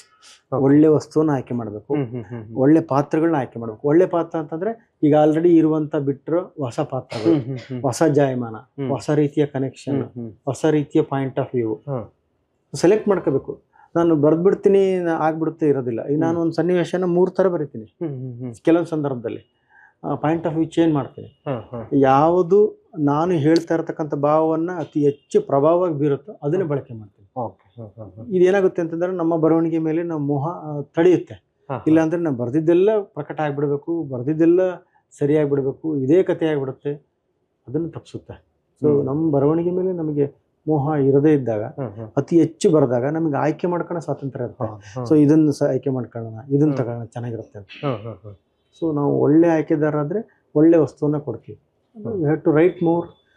ನಾವು ಭಾಳ ಓದಬೇಕು, ಭಾಳಷ್ಟು ಪ್ರಯತ್ನ ಪಡಬೇಕು, ಭಾಳಷ್ಟು ನಿರ್ದಾಕ್ಷಿಣ್ಯವಾಗಿ ಇದು ಸೂಕ್ತ ಆಗಲ್ಲ ಅಂತ ಬಿಡಬೇಕು. So selected anthology of poems, selected anthology of stories ಇದ್ದಂಗೆ ಎಲ್ಲ ಸೆಲೆಕ್ಟೆಡ್ ಆದಾಗ ಚೆನ್ನಾಗಿರುತ್ತೆ. ಇಲ್ಲ ಬರೆದಿದ್ದೆಲ್ಲವನ್ನೂ ಮಾಡ್ತೀನಿ ಅಂದಾಗ ಅದರಲ್ಲಿ ಒಂದು ಕಡೆಗೆ ಡಲ್ ಆಗಿಬಿಡುತ್ತೆ, ಒಂದು ಕಡೆಗೆ ಸ್ಟ್ರಾಂಗ್ ಆಗುತ್ತೆ. ಸೊ ಆ ಕಟ್ಟೋಣದಲ್ಲಿ ಸಡಿಲತನ ಬಂದ್ಬಿಡುತ್ತೆ. ಒಬ್ಬ ಪೋಷಕನಿಗೆ ಈಗ ನಾವು ಕಥೆ ಇರ್ಬೋದು, ಇದಾದ್ರೂ ನಮ್ಮ ಮಗು ಆ ಅನುಭವ ಇರ್ತದೆ, ಅದರಲ್ಲಿ ಕಥನದ ಕೈ ಅಥವಾ ಕಾಲನ್ನ ಕತ್ತರಿಸಿದ ರೀತಿಯಲ್ಲ ನೀವು ಬಿಡಬೇಕಾಗುತ್ತೆ ಅಂದಾಗ ಹೇಗೆ ನಿರ್ಧಾರ ಮಾಡ್ಲಿಕ್ಕೆ ಸಾಧ್ಯ? ಸ್ವಂತದ್ದು ಅಂತ ಬಂದಾಗ ಇದನ್ನು ಬಿಡಬೇಕು ಅಂದಾಗ ಒಂದು ನಮ್ಮಲ್ಲಿ ಆ ನಿಷ್ಠುರತೆ ಬರ್ಲಿಕ್ಕೆ ಸಾಧ್ಯವೇ ಇಲ್ಲ ಅಲ್ಲ, ಅದನ್ನು ಹೇಗೆ ಸಾಧಿಸೋದು ಅಂತ? ಈಗ ನಮ್ಮ ಏನಿದೆ ಅಂತಂದ್ರೆ, ನಮಗೆ ಕತೆ ಚೆನ್ನಾಗಿ ಬರೋದು ಮುಖ್ಯ. ಕತೆ ಎರಡರಲ್ಲಿದೆ, ಒಂದು 2 ಥರ ಇರುತ್ತೆ. ಒಂದು ಕತೆ ಚೆನ್ನಾಗಿ ಬರೋದು, ಎರಡದು ಕತೆ ನಾವು ಅಂದುಕೊಂಡಂಗೆ ಬರೋದು. ನಾನೇನೋ ಅಂದ್ಕೊಂಡಿರ್ತೀನಿ, ಬಟ್ ಅದಕ್ಕಿಂತ ತುಂಬಾ ಕತೆ ಚೆನ್ನಾಗಿ ಬರುತ್ತೆ. ಬಟ್ ನನಗೆ ಚೆನ್ನಾಗಿ ಬರೋದು ಮುಖ್ಯ ಅಲ್ಲ, ನಾನೇನೋ ಅಂದ್ಕೊಂಡಿದ್ದೀನಲ್ಲ ಹಂಗೆ ಬರಬೇಕು. ಸೊ ಅದನ್ನ ಡ್ರಾಫ್ಟ್ ತೆಗ್ದಿಡೋದು ಅಥವಾ ಅದನ್ನ ಬಿಟ್ಬಿಡೋದು, ಮತ್ತೆ ಬರೆಯೋದು. ಸೊ ಒಂದು ಕತೆನ ನಾನು ಬಹಳ ಸತಿ ತಿದ್ದುತ್ತೀನಿ. ತಿದ್ದುವ ಅನಿವಾರ್ಯತೆಯಲ್ಲಿ ಇದೀವಿ ನಾವು, ಹಂಗೆ ಮುಂಚೆ ತರ ಇಲ್ಲ. So we are in that period. ಅದನ್ನು ತಿದ್ದುವಂಥದ್ದು, ಮತ್ತೆ ಮತ್ತೆ ನೋಡುವಂಥದ್ದು ಆ ಸಂದರ್ಭದಲ್ಲಿ ಇದೀವಿ. ಹಂಗಾಗಿ ನನಗೆ ಕತೆ ನಾನು ಅಂದ್ಕೊಂಡು ಬರೋ ಕಾರಣಕ್ಕೋಸ್ಕರ ನಾನು ಎಷ್ಟು ಬರೆದಿದ್ರು ನಾವು ಬಿಡ್ತೀವಿ. ಅದ್ರ ಮೇಲೆ ಅದನ್ನೇ ಹೇಳಿದ್ನಲ್ಲ, ಮೋಹ ಬಿಟ್ರೆ ಅದು ನಮ್ದಲ್ಲ, ಅದು ದಟ್ಸ್ ರೈಟಿಂಗ್. ನೆಟ್ ಪ್ರಾಕ್ಟೀಸ್ ಇದ್ದಂಗೆ. Sachin Tendulkar 100 ball net practice ಆಡಿರ್ತಾನೆ, ಬಟ್ ಅಲ್ಲಿ ಮ್ಯಾಚಲ್ಲಿ 30 ಬಾಲಲ್ಲಿ ಚೆನ್ನಾಗಿ ಆಡಿರ್ತಾನೆ. ನಾವು ಹೆಚ್ಚು ಬರಬೇಕು, ಯಾಕಂದ್ರೆ ಪ್ರಾಕ್ಟೀಸ್ ಇಲ್ಲ. ಈಗ ನೋಡ್ರಿ, ಒಂದು 5 ರೂಪಾಯಿ ಪೆನ್ ತಗೊಳಕ್ ಹೋದಾಗ ನಾವು 10 ಥರದ ಪೆನ್ ಕೇಳ್ತೀವಿ ಅಂಗಡಿಲಿ. 10 ತೋರಿಸ್ರಿ, 20 ತೋರಿಸ್ರಿ, ಆ ಬಣ್ಣ ತೋರಿಸ್ರಿ ಅಂತ. ನಾವು ಒಂದು ಪಾತ್ರನ ಸೃಷ್ಟಿಸ್ತಾ ಇದೀವಿ, ಒಂದು ಕಥೆಯನ್ನು ಬರೀತಾ ಇದೀವಿ. ನಾಳೆ ಅದು ಪಠ್ಯವಾಗಿ ಮಕ್ಕಳಾಗಿ ಎಷ್ಟೋ ಯೂನಿವರ್ಸಿಟಿಲಿ ಎಷ್ಟೋ ಲಕ್ಷ ಮಕ್ಕಳು ಓದ್ತಾರೆ ಅಂದ್ರೆ have to be serious about it. ಗಂಭೀರವಾಗಬೇಕಾಗುತ್ತೆ, ಒಂದು ಮತ್ತೆ ನೋಡ್ಬೇಕಾಗತ್ತೆ, ಬೇರೆ ದೃಷ್ಟಿಕೋನದಿಂದ ನೋಡ್ಬೇಕಾಗತ್ತೆ, ಬರೆದು ಇಟ್ಟು ಸ್ವಲ್ಪ ಕಾಲ ಆದ್ಮೇಲೆ ನೋಡ್ಬೇಕಾಗತ್ತೆ. ಅದೋ ಒಂದು ಹಸಿ ನಿರೂಪಣೆ ಮಾಡ್ಬಿಟ್ಟು ಆಮೇಲೆ ಇದು ಎಲ್ಲೋ ಒಂದ್ ಕಡೆ ರಿಪೀಟ್ ಆಗಿದೆ, ಬಂದಿದೆ ಈ ತರದೊಂದು ಎಲಿಮೆಂಟು ಅಂದಾಗ ಚೆನ್ನಾಗಿರೋದಿಲ್ಲ. ಅದಕ್ಕೆ ಬರಹಗಾರಂಗೆ ಆ ಒಂದು ತಾಳ್ಮೆ ಇರಬೇಕಾಗುತ್ತೆ, ಬರೆಯುವಾಗ ಮತ್ತೆ ಬರೆದ ನಂತರ. ಇವೆರಡು ಇವತ್ತು ಬಹಳ ಎಸೆನ್ಷಿಯಲ್. ಆ ಕಾರಣಕ್ಕೆ ನಾನು ಬರೆದಿದ್ದು ಎಷ್ಟೇ ಇರಲಿ ಅದನ್ನ ತೆಗೆದು ಸೈಡಿಗೆ ಇಟ್ಬಿಡ್ತೀನಿ. ನಿಮಗೆ ನಾನು ಇನ್ನೊಂದು ಯಾಕೆ ಇದು ನಿಮ್ಗೆ ತುಂಬಾ ಮುಖ್ಯ ಅಂತ ನನಗನ್ಸುತ್ತೆ, ಯಾಕಂದ್ರೆ ನಿಮ್ಮಲ್ಲಿ ಕಥೆಗಳಲ್ಲೇ ನೀವು ಉತ್ತಮದನ್ನ ಆಯ್ಕೆ ಮಾಡ್ಕೋಬೇಕಾದ್ರೆ ನಿಮ್ಗೆ ತುಂಬಾ ಅನಿವಾರ್ಯ ಅಂತ ನನಗನ್ಸುತ್ತೆ. ಯಾಕಂತ ಹೇಳಿದ್ರೆ ನೀವೇ ಪ್ರಕಾಶಕರು, ಹಾಗಂತೇಳಿ ಬರ್ದದ್ದು ಎಲ್ಲದನ್ನು ಪ್ರಕಟಿಸ್ಲಿಕ್ಕೆ ಆಗೋದಿಲ್ಲ. ನಿಮ್ಮ ಕಥೆಯನ್ನ ನೀವೇ ಹೇಗೆ ಆಯ್ಕೆ ಮಾಡ್ಕೊಳ್ತೀರಾ, ಇದು ಚೆನ್ನಾಗಿದೆ ಇದು ಚೆನ್ನಾಗಿಲ್ಲ ಅಂತ, ಅಥವಾ ಬೇರೆ ಓದುಗರಿಗೆ ಕೊಟ್ಟು ಅವರ ಅಭಿಪ್ರಾಯವನ್ನು ಸಂಗ್ರಹಿಸಿ ಅದನ್ನ ಸಂಕಲನ ಮಾಡ್ತೀರಾ, ಅಥವಾ ನೀವೇ ಸಂಕಲನಕ್ಕೆ ಒಂದಿಷ್ಟು ಕಥೆಗಳನ್ನ ಆಯ್ಕೆ ಮಾಡ್ತೀರಾ, ಹೇಗೆ?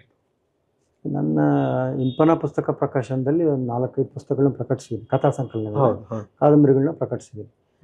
ಅದೇ ನಾನು ಬರಿಬೇಕಾದ್ರೆ ಏನಾಗಿದೆ, ಈಗ ನಾನು ಕಾಣದಿರ ಕಾಂಬಂದು ಹಂಬಲು ಅಂತ ಒಂದು ಕಥಾ ಸಂಕಲನ ಪ್ರಕಟಿಸಿದೆ.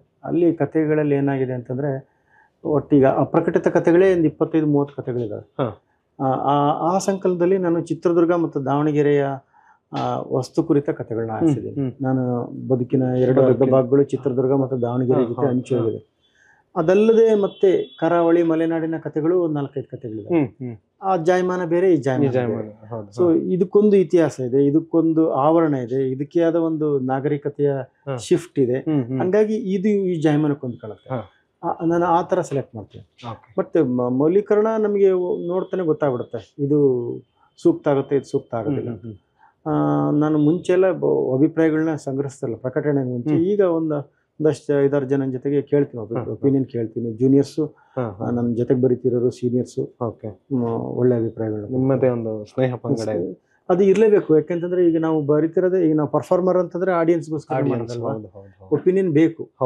ಆಮೇಲೆ ಅದು ಪ್ರಕಟಣೆ ಮಾಡ್ಬೇಕಾದ್ರೆ ಒಪಿನಿಯನ್ ಬೇಕೇ ಬೇಕಲ್ಲ. ಅಲ್ಲ, ಮತ್ತೆ ನಿಷ್ಠುರವಾಗಿ ಒಪಿನಿಯನ್ ಕೊಡುವಂತ ಸ್ನೇಹಿತರ ಬಳಗ ಇದ್ರೆ ಬಹಳ ಮುಖ್ಯ. ಅದೇ ಮುಖ್ಯ, ಅದೇ ಒಪಿನಿಯನ್.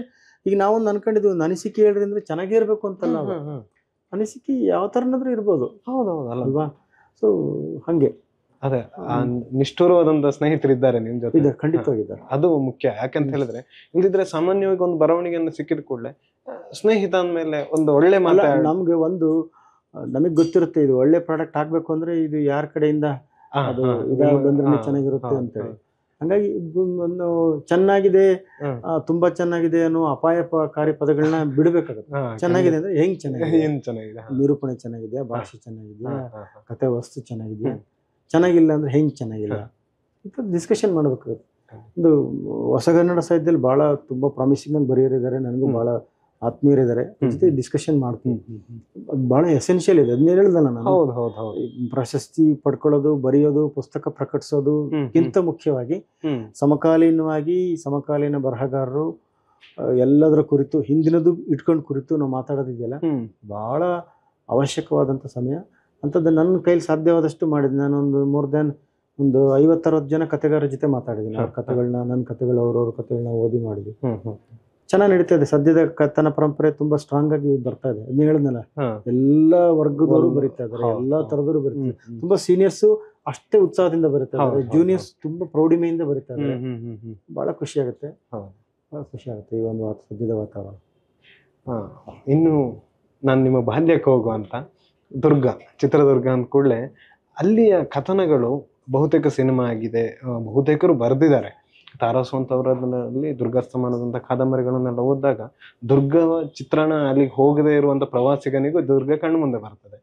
ಆ ನಾಡಿನಲ್ಲಿ ಹುಟ್ಟಿದಂತ ನಿಮಗೆ ಯಾರು ಸ್ಫೂರ್ತಿ? ಅದರ ಸಾಹಿತ್ಯ ಓದಿ ಎಲ್ಲಿಂದ ಆರಂಭ ಆಯ್ತು, ಬರವಣಿಗೆ ಎಲ್ಲಿಂದ ಆರಂಭ ಆಯ್ತು, ಅಥವಾ ನಿಮ್ಮ ಬಾಲ್ಯದ ದಿನಗಳು ಹೇಗಿತ್ತು? ನಾನು ಕೋಟೆ ಕೆಳಗೆ ಇದ್ದಿದ್ದು. ಕೋಟೆಗೆ ಹೋಗ್ತಾ ಇದ್ವಿ, ವಾರಕ್ಕೊಂದ್ಸತಿ ಹೋಗ್ತಾ ಇದ್ವಿ ಚೈಲ್ಡ್ಹುಡ್ ಅಲ್ಲಿ. ಆಮೇಲೆ ಹೈಸ್ಕೂಲ್ ಬರೋಷ್ಟೊತ್ತಿಗೆ ಕೋಟೆ ಹತ್ರನೇ ಹೋದ್ವಿ. ಕಾಲೇಜ್ ಟೈಮಲ್ಲಿ ದಿನ ಹೋಗ್ತಾ ಇದ್ದೆ, ದಿನಕ್ಕೆ 3 ಸತಿ ಹೋಗ್ತಾ ಇದ್ದೆ ಕೋಟೆಗೆ. ನಮ್ಗೇನ್ ನೋಡ್ರಿ, ಇದು ಕೋಟೆ, ಇತಿಹಾಸ, ಕತೆ ಇದೆಲ್ಲ ಜೊತೆಗೆ ಇರ್ತಿತ್ತು. ಚಿತ್ರದುರ್ಗದಲ್ಲಿ ತುಂಬಾ ಒಳ್ಳೆಯ ಸ್ನೇಹಿತ ಬಳಗರಿದ್ದಾರೆ. ಅಲ್ಲಿ ಚಿತ್ರದುರ್ಗದಲ್ಲಿ ನಾವು ಒಂದು ರೋಡಲ್ಲಿ ಸ್ನೇಹಿತ ಸಿಕ್ಕ ಅಂತಂದ್ರೆ ಏನು ಓದ್ತಾ ಇದ್ದೆ ಅಂತ ಕೇಳ್ತಾನೆ. ಊಟ ಆಯ್ತಾ ತಿಂಡಿ ಆಯ್ತಾ ಅಂತ ಕೇಳಿಲ್ಲ. ಯಾವ ಸಿನಿಮಾ ನೋಡಿದೆ, ಮೊನ್ನೆ ಒಂದು ನಾಟಕ ಬಂದಿತ್ತಲ್ಲ ಹೋಗಿದ್ಯಾ, ಆ ಥರದೊಂದು ಒಳ್ಳೆ ವಾತಾವರಣ ಇತ್ತು. ಬೇದ್ರೆ ಮಂಜುನಾಥ್ ಅಂತ ಆಕಾಶವಾಣಿ ಪ್ರಸಾರ ನಿರ್ವಾಹಕರಿದ್ದಾರೆ, ಅವರು ಹಾಬಿ ಅಂಡ್ ಅಡ್ವೆಂಚರ್ ಕ್ಲಬ್ ಅಂತ ಮಾಡಿದ್ರು. ಅದ್ರ ಮೂಲಕ ನಾವು ಬಹಳಷ್ಟು ಜನ ಇವತ್ತು ಕತೆ ಬರೆಯೋಕೆ ಬಹಳಷ್ಟು ಜನ ಜರ್ನಲಿಸ್ಟ್ ಆಗಿದ್ದಾರೆ, IAS ಆಫೀಸರ್ಸ್ ಆಗಿದ್ದಾರೆ. ಒಳ್ಳೆ ಡಿಸ್ಕಷನ್ ನಡೆಯೋದಲ್ಲಿ. ನನ್ನ ಬದುಕಿನ ಬಹಳ ಇಂಪಾರ್ಟೆಂಟ್ ಟೈಮ್ ಅದು ಹಾಬಿ ಅಂಡ್ ಅಡ್ವೆಂಚರ್ ಕ್ಲಬ್. ಹಂಗಾಗಿ ಅಲ್ಲಿ ಒಂದು ಇದಾಯ್ತು. ಮತ್ತು ನನ್ನ ಮನೇಲಿ ಮುಂಚೆಯಿಂದನೂ ಸಾಹಿತ್ಯಿಕ ವಾತಾವರಣ ಇತ್ತು. ನಮ್ಮ ತಾಯಿ, ನಮ್ಮ ದೊಡ್ಡಕ್ಕ, ತಂಗಿ, ಎರಡನೇ ಅಕ್ಕ ಎಲ್ಲರೂ ರೇಡಿಯೋ ಕೇಳೋದು, ಬರೆಯೋದು, ಮ್ಯೂಸಿಯಂಗೆ ಹೋದ್ರೆ ಅದು ಮತ್ತೆ ಬರೆಯೋದು, ಈ ಥರದ ವಾತಾವರಣ ಇತ್ತು. ಹಂಗಾಗಿ ನನಗೆ ಕತೆ ಬರಿಬೇಕು ಅಂತ ಮುಂಚೆಯಿಂದನೂ ಪ್ರೋತ್ಸಾಹ ಇತ್ತು. ಅಲ್ಲಿ ಇತಿಹಾಸ ನಿಮ್ಮೆಲ್ಲ ಪ್ರಭಾವ ಬೀರಿದೆಯಾ? ಅಂದರೆ ದುರ್ಗದ ಇತಿಹಾಸ? ಖಂಡಿತ. ನಾನು history is my favourite subject. Okay. ಚಿತ್ರದುರ್ಗದ ಇತಿಹಾಸನೂ ಪ್ರಭಾವ ಬೀರೋದು. ಯಾಕೆಂತಂದ್ರೆ ನಾನು ಭಾಳ ಟೈಮ್ ಅಲ್ಲೇ ಕಳೀತಾ ಇದ್ದೆ. ಭಾಳ ಟೈಮ್ ಅಲ್ಲೇ ಇರ್ತಿದ್ದೆ, ಹಿಡಂಬೇಶ್ವರ ದೇವಸ್ಥಾನದ ಮೇಲೆ ಇರ್ತಿದ್ದೆ. ಹಂಗಾಗಿ ಪ್ರತಿಯೊಂದು ಕಾಣ್ತಾ ಇತ್ತು. ಮತ್ತೇನು ನಡೆದಿರ್ಬೋದು ಇತಿಹಾಸದಲ್ಲಿ, ಇನ್ನೇನು ಆಗಿರ್ಬೋದು. ಆಮೇಲೆ ಅದಕ್ಕೆ ಪುರಾವೆಗಳು ಸಿಗ್ತವೆ, ಅದಕ್ಕೆ ಫಿಕ್ಷನ್ ಸಿಗ್ತವೆ, ಅದನ್ನ ಮತ್ತೆ ಫ್ಯಾಂಟಸಿ ಮಾಡಿರೋಂಥದ್ದು, ಸಿನಿಮಾ ಮಾಡಿರೋಂಥದ್ದು ಎಲ್ಲವೂ ಸಿಗ್ತವೆ. ಅದೆಲ್ಲದ್ರ ಜೊತೆಗೆ ಇರ್ತಿದ್ವಿ ನಾವು. ಹಂಗಾಗಿ ನೋಡ್ರಿ, ನಾವು ಯಾವುದೋ ನಿಂತಿದ್ದೀವಿ ಅಂತಂದ್ರೆ ಅದು ಅಲ್ಲೊಂದು ಕಲ್ಲಿದೆ, ಇದು ಶಿಲಾಯುಗ ಕಾಲದ ಕಲ್ಲು, ಕಾರ್ಬನ್ ಡೇಟಿಂಗ್ ಎಲ್ಲ ಮಾಡಿ. ಸೊ ಅದು ಸಿಗುತ್ತೆ ನಿಮಗೆ. ಇತ್ತೀಚಿನ ಇದು ಮಧುಕರ ನಾಯಕನ ಆಳ್ವಿಕೆಯ ಟೈಮ್ದು ಸಿಗುತ್ತೆ. ಇಡೀ ಕೋಟೆ ಅನ್ನೋದಿದೆಯಲ್ಲ ನಿಮ್ಗೆ ಬಹುತೇಕ ಬಹಳ ಕಾಲಘಟ್ಟಗಳ ಕಡೆ ಕರ್ಕೊಂಡು ಹೋಗುತ್ತೆ ಅಂತ. ಅದು ಅಲ್ಲಿ ಓಡಾಡೋದೇ ಒಂದು ಖುಷಿ ಆಗ್ತಾ ಇತ್ತು ನನಗೆ. ನಂಗೆ ಇನ್ನೊಂದೇನು ಅಂದ್ರೆ, ದುರ್ಗ ಅಥವಾ ಪ್ರವಾಸಿ ತಾಣಗಳು ಅಂತ ಬಂದಾಗ ಅಲ್ಲಿ ಪರಂಪರೆ ತುಂಬಾ ಬೇಗವಾಗಿ ಬೆಳವಣಿಗೆ ಆಗುತ್ತೆ. ಅಂದ್ರೆ ಈಗ ನಿಮ್ಮಲ್ಲಂತೂ ಬಹುತೇಕ ಪರಂಪರೆ ಇದೆ. ಅಂದ್ರೆ ಈಗ ವಿದೇಶಿಗರು ಬರ್ತಾರೆ, ಹೊಸ ಜನ ಬರ್ತಾರೆ, ಬೇರೆ ಕಡೆ ಜನ ಬರ್ತಾರೆ, ಎಲ್ಲೆಲ್ಲಿಂದೋ ಬಂದಾಗ ಅಲ್ಲಿ ಬಿಂಬಿತವಾಗುವ ಮಳಿಗೆಗಳಿರ್ಬೋದು, ಅಲ್ಲೆಲ್ಲವೂ ಬೇರೆ ಬೇರೆ ರೀತಿಯ ವಸ್ತುಗಳು, ಅಂದ್ರೆ ಅವರನ್ನು ಆಕರ್ಷಿಸಲಿಕ್ಕೆ ಇಟ್ಟಂತಹ ಪ್ರವಾಸಿ ತಾಣಗಳಲ್ಲಿ ಅವುಗಳ ವಸ್ತುಗಳು ಜಾಸ್ತಿ ಇರುತ್ತೆ. ಹಾಗಾದಾಗ ಎಲ್ಲೊಂದ್ ಕಡೆ ಸ್ಥಳೀಯ ಪರಂಪರೆ ಅಥವಾ ಸ್ಥಳೀಯ ಸಂಸ್ಕೃತಿ ಎಲ್ಲೋ ಗೌಣವಾಗ್ತಾ ಇರುತ್ತೆ, ಎಲ್ಲೋ ಅಷ್ಟು ಬೆಳಕಿಗೆ ಬರಲ್ಲ ಅಂತ ನನಗನ್ಸೋದು. ಇದನ್ನು ನೀವು ಹೇಗೆ ಕಂಡಿದ್ದೀರಿ ನಿಮ್ಮ ದುರ್ಗದ? ನಾನು ಬೇರೆ ಪ್ರವಾಸಿ ತಾಣಗಳಿಗೆ ಕಂಪೇರ್ ಮಾಡಿದ್ರೆ ಚಿತ್ರದುರ್ಗದಲ್ಲಿ ಆ ಥರದ ಬೆಳವಣಿಗೆ ಆಗಿಲ್ಲ.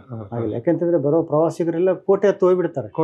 ಅದು ಓಪನ್ ಮ್ಯೂಸಿಯಂ, ಅದು ಮುಗಿಸ್ಕೊಂಡ್ ಬರೋ ಅಷ್ಟೊತ್ತಿಗೆ ಅವರು ಬಿಟ್ಟಿರ್ತಾರೆ. ಅಲ್ಲಿ ಮಾರಾಟ ಮಾಡುವಂಥದ್ದು ಏನು ಬೆಟ್ಟದ ಮೇಲೆ ಮಾಡೋದ್ಬಿಟ್ರೆ, ಅದಕ್ಕಾಗಿ ಪ್ರವಾಸಿಗರಿಗಾಗಿ ಬದಲಾವಣೆ ಆಗಿರೋಂಥದ್ದು ಚಿತ್ರದುರ್ಗದಲ್ಲಿ ಏನಿಲ್ಲ. ಅಲ್ಲಿ ಅದಕ್ಕೋಸ್ಕರ ಒಂದು ಐತಿಹಾಸಿಕ ಟೂರಿಸ್ಟ್ ಸ್ಪಾಟ್ ಆಗಿರೋದ್ರಿಂದ ಅಲ್ಲಿ ಲೋಕಲ್ದೇನು ಬದಲಾವಣೆ ಅಂತ ನಾನು ಕಾಣಲಿಲ್ಲ. ನಗರ ಸಂಪ್ರದಾಯದಲ್ಲಿ ಯಾವುದೇ ಬದಲಾವಣೆ ಆಗ್ಲಿಲ್ಲ ಅಂತ? ಗಣನೀಯವಾದ ಬದಲಾವಣೆಗಳೇನಾಗಿಲ್ಲ, ಸೂಕ್ಷ್ಮವಾಗಿ ಆಗಿದೆ, ಅದಕ್ಕೆ ರಿಲೇಟೆಡ್ ಆಗಿದೆ. ಬಟ್ ಈಗ ಅದು ಒಂದು ಆರ್ಕಿಯಾಲಜಿಕಲ್ ಡಿಪಾರ್ಟ್ಮೆಂಟ್ ಅಂಡರ್ ಬಂದಿರೋದ್ರಿಂದ ತುಂಬಾ ಸ್ಟ್ರಿಕ್ಟ್ ಆಗಿ ತುಂಬಾ ವ್ಯವಸ್ಥಿತವಾಗಿ ಮಾಡಿದ್ದಾರೆ ಎಲ್ಲದು. ಅಲ್ಲೇ ಅದಕ್ಕೆ ಸಂಬಂಧಪಟ್ಟಂತ ಮಾಹಿತಿಗಳನ್ನೆಲ್ಲ ಹಾಕಿರೋದ್ರಿಂದ ಏನಂತದ್ದೇನು ಬದಲಾವಣೆ. ನಿಮ್ಮ ಬರವಣಿಗೆ ಅಥವಾ ಮತ್ತು ಓದು ಯಾವಾಗ ಶುರುವಾಯ್ತು, ಹೇಗೆ ಶುರುವಾಯ್ತು? ನಿಮ್ಮ ಓದಿನ ಆರಂಭಕ್ಕೆ ಯಾವ ಶಿಕ್ಷಕರು ಅಥವಾ ಮನೆಯಿಂದ ಅಕ್ಕ ಎಲ್ಲ ಓದ್ತಿದ್ರು ಅಂತ ಏನೋ ಹೇಳಿದ್ರಿ. ಹೇಗೆ ಗ್ರಂಥಾಲಯದಿಂದಲೋ ಅಥವಾ ಹೇಗೆ ಮನೆಯಲ್ಲೇ ಪುಸ್ತಕಗಳು ಇದ್ವಾ? ಅದೇ ನನ್ನ ಚೈಲ್ಡ್ಹುಡ್ ಇಂದ ನಮ್ಮ ಮನೆಯಲ್ಲಿ ಮ್ಯಾಗಝಿನ್ಸ್ ತರಿಸ್ತಾ ಇದ್ರು. ಎಲ್ಲ ಮ್ಯಾಗಝಿನ್ಸ್ ತರಿಸ್ತಾ ಇದ್ರು. ಮ್ಯಾಗಝಿನ್ಸು, ಸಾಪ್ತಾಹಿಕ, ಮಾಸಿಕ ಎಲ್ಲದೂ ಬರ್ತಾ ಇತ್ತು. ತರಂಗ, ಸುಧಾ, ಕರ್ಮವೀರ, ಚಂಪಕ, ಬಾಲಮಂಗಳ, ಚಂದಮಾಮ. ಸೊ ಹೆಚ್ಚು ಸಮಯ ನಾವು ಓದ್ತಾ ಇದ್ವಿ.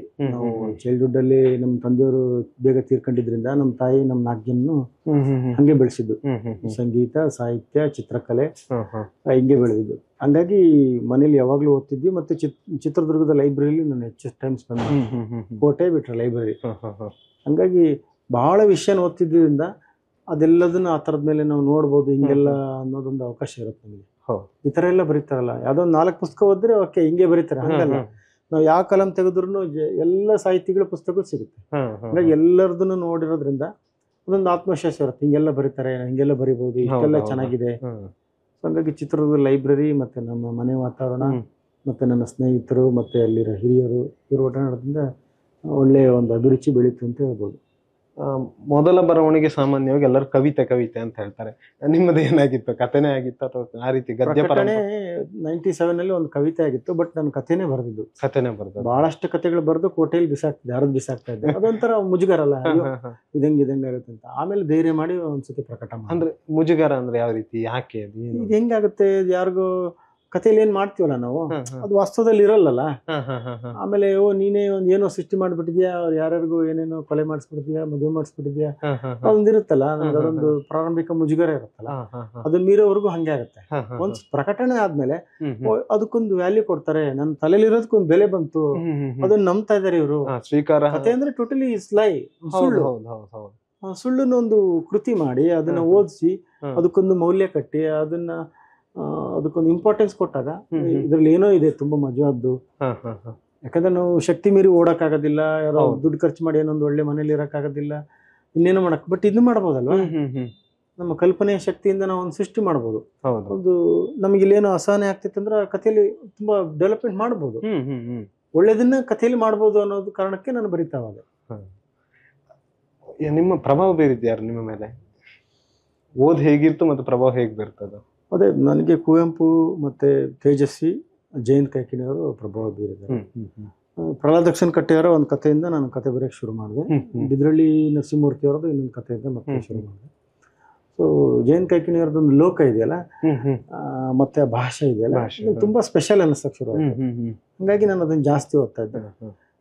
ಕುವೆಂಪು ಅವರ ಮಲೆಗಳಲ್ಲಿ ಮದುಮಗಳು ಕಾದಂಬರಿ ನನಗೆ ಬಹಳ ಇಷ್ಟ, ತೇಜಸ್ವಿ ಅವರ ಕರವಾಲೋ ಇಷ್ಟ. ಸೊ ಅದನ್ನ ಓದಿದಾಗ ನಮಗೊಂದು ಪಾಸಿಟಿವ್ ಆದ ಒಂದು ಅನುಭವ ಸಿಗುತ್ತೆ, ಮತ್ತೆ ಜೀವನೋತ್ಸಾಹ ಸಿಗುತ್ತೆ. ಎಂತೆಂತ ಒಂದು ನಿಕೃಷ್ಟ ಪರಿಸ್ಥಿತಿಯಲ್ಲಿ ಇವರು ಬದುಕೋಸ್ಕರ ಎಷ್ಟು ಹೋರಾಟ ಮಾಡ್ತಾ ಇದಾರಲ್ಲ, ಎಷ್ಟು ಫೈಟ್ ಮಾಡ್ತಾ ಇದಾರಲ್ಲ ಇವರು. ಏನೋ ನಮ್ಗೆ ಒಂದು ಒಳ್ಳೇದನ್ನು ಕೊಡ್ತಾ ಇದೆ, ಇದು ನೋಡಿದ್ರೆ ನಮ್ಗೆ ಖುಷಿ ಆಗ್ತಾ ಇದೆ ನಂಗೆ ಅಂತ ಅನಿಸ್ದಾಗ ನನಗೆ ಅವ್ರನ್ನ, ಆ ಕಾರಣಕ್ಕೆ ನಾನು ಅವರೆಲ್ಲ ಇಷ್ಟ ಆಗಿದೆ ನನಗೆ. ಇನ್ನು ನಿಮ್ಮ ವೃತ್ತಿ ಅಂತ ಬಂದಾಗ ಶಿಕ್ಷಕರಾಗಿರುವುದೇ ನಿಮ್ಮ ಬರವಣಿಗೆಗೆ ಶಕ್ತಿಯ ಅಥವಾ ಹೇಗೆ ಅಂತ ಹೇಳಿ? ಯಾಕಂದ್ರೆ ಟೀಚ್ ಮಾಡುವವನಿಗೆ ಅವನಿಗೊಂದು ಅದರ ಮಿತಿಯು ಗೊತ್ತಿರ್ತದೆ ಅಂತ ಹೇಳಿ, ಕಥೆಯನ್ನ ಮಕ್ಕಳಿಗೆ ಆ ವಯಸ್ಸಿಗೆ ತಕ್ಕ ಹಾಗೆ ಹೇಳೋದು.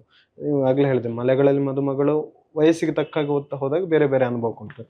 ನೀವು ಅದೇ ಒಂದು ಮಲೆಗಳಲ್ಲಿ ಮದುಮಗಳ ಅಲ್ಲ, ಅದು ಮಕ್ಕಳಿಗೆ ಬೋಧನೆಗೆ ಬರೋದಿಲ್ಲ, ಬಟ್ ಯಾವುದೋ ಒಂದು ಕಥೆಯನ್ನು ಹೇಳುವಾಗ ಅದರ ಗಡಿ ನಿಮಗೆ ಗೊತ್ತಿರಬೇಕು, ಇದನ್ನ ಮಕ್ಕಳಿಗೆ ಈ ವಯಸ್ಸಿನ ಮಕ್ಕಳಿಗೆ ಹೀಗೆ ಹೇಳಬೇಕು ಅಂತ. ಇದೇ ನಿಮ್ಮ ಓದಿನ ಶಕ್ತಿಯಾಗಿ ಅದು ಬರವಣಿಗೆಗೆ ರೂಪುಗೊಳ್ತದ ಅಥವಾ ಹೇಗೆ ಅಂತ ಹೇಳಿ? ಇಲ್ಲ, ಟೀಚಿಂಗ್ ಬೇರೆ ನನ್ನ ಬರವಣಿಗೆ ಬೇರೆ. ಬಟ್ ಮಕ್ಕಳಿಗಾಗಿ ಬರೆಯೋದು ಬೇರೆ. ಅದನ್ನ ಬರೆದಿದ್ದೀನಿ, ಮಕ್ಕಳಿಗೊಂದು ಕಾದಂಬರಿನೂ ಬರೆದಿದ್ದೀನಿ. ಬಟ್ ಅದು ನನಗೆ ತುಂಬಾ ಚಾಲೆಂಜಿಂಗ್ ಅನಿಸ್ತು. ನಾನು ಇಷ್ಟು ಬರೆದ್ರು, ಇಷ್ಟೆಲ್ಲ ನಾನು ಬೇರೆ ಪ್ರಕಾರದಲ್ಲಿ ಬರೆದ್ರು, ಬಟ್ ಮಕ್ಕಳಿಗೊಂದು ಕೃತಿ ಬರೀಬೇಕಾದ್ರೆ ನಂಗೆ ಬಹಳ ಚಾಲೆಂಜಿಂಗ್ ಅನಿಸ್ತು. ಅಷ್ಟು ಸುಲಭ ಅಲ್ಲ ಮಕ್ಕಳ ಮನಸ್ಸನ್ನ ಗೆಲ್ಲುವಂಥದ್ದು, ಏನೋ ಬರೋ ತಕ್ಷಣ ಸ್ವೀಕಾರ ಮಾಡುವಂಥದ್ದಲ್ಲ. ಬಟ್ ಹಂಗಾಗಿ ಆ ಗಡಿ ಅನ್ನೋದಕ್ಕಿಂತ ಆ ಗಡಿ ನಾನು ಸಾಹಿತ್ಯಿಕವಾಗಿ ನಾನೇ ನಿರ್ಧಾರ ಮಾಡ್ಕೊತೀನಿ. ಆದರೆ ಮಕ್ಕಳಿಗೆ ಬರೆಯುವಂಥದ್ದು ಮತ್ತು ಈಗಿನ ಮಕ್ಕಳಿಗೆ ಮನಸ್ಸನ್ನ ಹಿಡಿದಿಡೋದಿದೆಯಲ್ಲ, ಅದು ತುಂಬ ಚಾಲೆಂಜಿಂಗ್. ನನ್ನ ಮುಂದಿನ ಒಂದು ಆಸೆ ಮಕ್ಕಳಿಗೋಸ್ಕರನೇ ಬರಿಬೇಕು ಅಂತ. ಅದು ನಾನು 22 ವರ್ಷ ಸ್ಕೂಲ್ ಮೇಸ್ಟ್ ಆಗಿರೋದ್ರಿಂದ ನಂದು ಯಾವುದೇ ಪುಸ್ತಕ ಬಂದಾಗ ಮಕ್ಕಳು ಕೇಳ್ತಾರೆ, ಸರ್ ನಾವು ಓದ್ತೀವಿ ಅಂತ. ಇಲ್ಲ, ನಿಮ್ಗೋಸ್ಕರ ಬೇರೆ ಬರಿತಾ ಇದ್ದೀನಿ ಅಂತ. ಸೊ ಈ ವರ್ಷ ಮಕ್ಕಳಿಗೋಸ್ಕರ ಒಂದು ಕಾದಂಬರಿ ಬರ್ತಾ ಇದೆ. ಅಲ್ಲ, ಅದೊಂದು ರೀತಿ ಮಕ್ಕಳಿಗೆ ಇದನ್ನು ಓದಬೇಡ ಅಂತ ಹೇಳೋದು ಸರಿಯಾ ತಪ್ಪ? ಆಗಲ್ಲ. ಮಕ್ಕಳ ಇಮ್ಯಾಜಿನೇಷನ್ಗೆ ಪೋಷಣೆ ಕೊಡುವಂತಹ, ಮಕ್ಕಳ ಮನಸ್ಥಿತಿಗೆ ಅನುಕೂಲ ಆಗುವಂತಹ, ಅವ್ರನ್ನ ಸಾಹಿತ್ಯಕ್ಕೆ ಪ್ರೋತ್ಸಾಹ ಮಾಡುವಂತ ಬರವಣಿಗೆ ಆದ್ರೆ ಚೆನ್ನಾಗೆ. ಆಮೇಲೆ ಏನ್ ಗೊತ್ತಾ, ಅವರು ಸಾಹಿತ್ಯಕ್ಕೆ ಬರ್ತಾ ಇದಾರೆ, ತುಂಬಾ ಒಳ್ಳೆಯ ಓದನ್ನು ಓದಿ ಬಂದ್ರೆ ಚೆನ್ನಾಗೆ. ಯಾಕೆಂದ್ರೆ ನಾನು ಸಾಹಿತ್ಯವನ್ನು ನೋಡೋದು ನಮ್ಮ ಮುಂದಿನ ಜನರೇಷನ್ ದೃಷ್ಟಿಕೋನದಿಂದಲೇ ನೋಡೋದು.